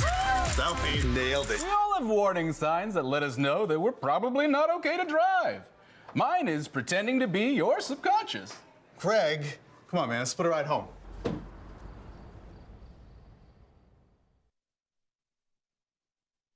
Hi, I'm Lourdes Stefan, host of Univision's Sal y Pimienta.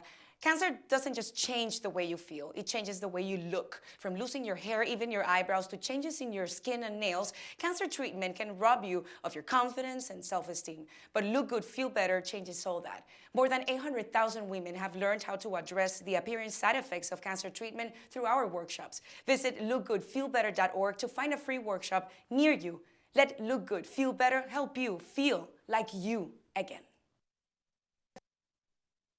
They'll test you, try to break your will. But however loud the loudness gets, however many cheese puffs may fly, you're the driver, the one in control. Stand firm. Just wait. And move only when you hear the click that says they're buckled in for the drive. Never give up till they buckle up.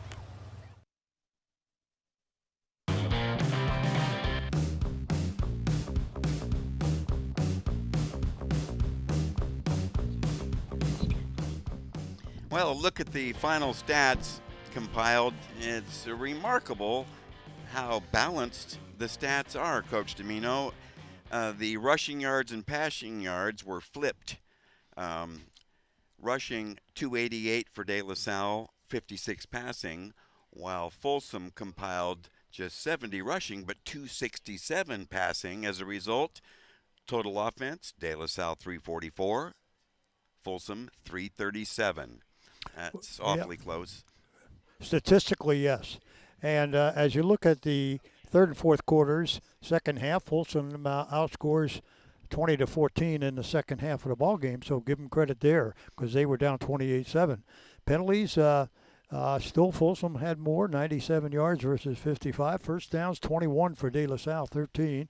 turnovers. Time of possession still a bit differential with 28 minutes to 18 minutes in the time of Poe in this football game. So, yes, the scoreboard was a differential of 2 touchdowns, but the yardage is close. One thing Coach Doherty, I'm sure, will address is 11 penalties that cost the Bulldogs 97 yards.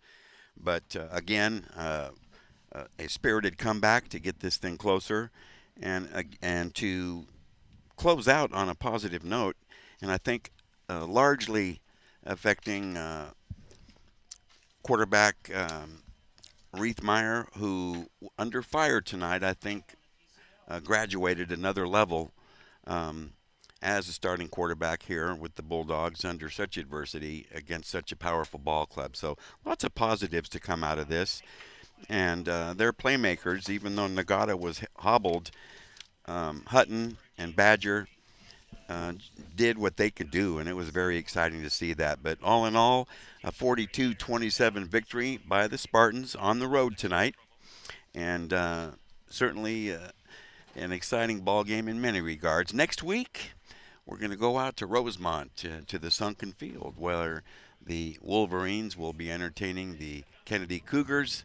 Kennedy at Rosemont on the Hometown Sports Game of the Week. A week from this evening, that would be Friday, September 20th, and a 7 o'clock start time. But tonight here in Folsom at Prairie City Stadium, in a battle of the heavy sluggers, the heavier slugger hit the tape measure home run tonight. De La Salle Spartans controlling this football game from beginning to end, wire to wire, and prevailing by a final count of a decisive 42-27 victory over a courageous and gallant Folsom High School Bulldogs ball club, and they will have another day under first-year head coach Paul Doherty. And again, I commend Justin Allenbaugh's post-game interview as typical of their stature and what they bring to the table as a high school football program.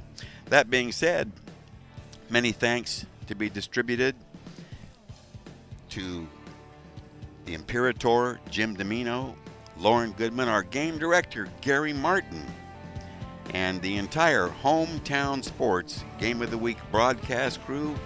We thank you for joining us. Hope to see you again down the road. My name is Will James, and we'll hold that thought until we have a chance to cross your path at the next occasion. So long, everyone.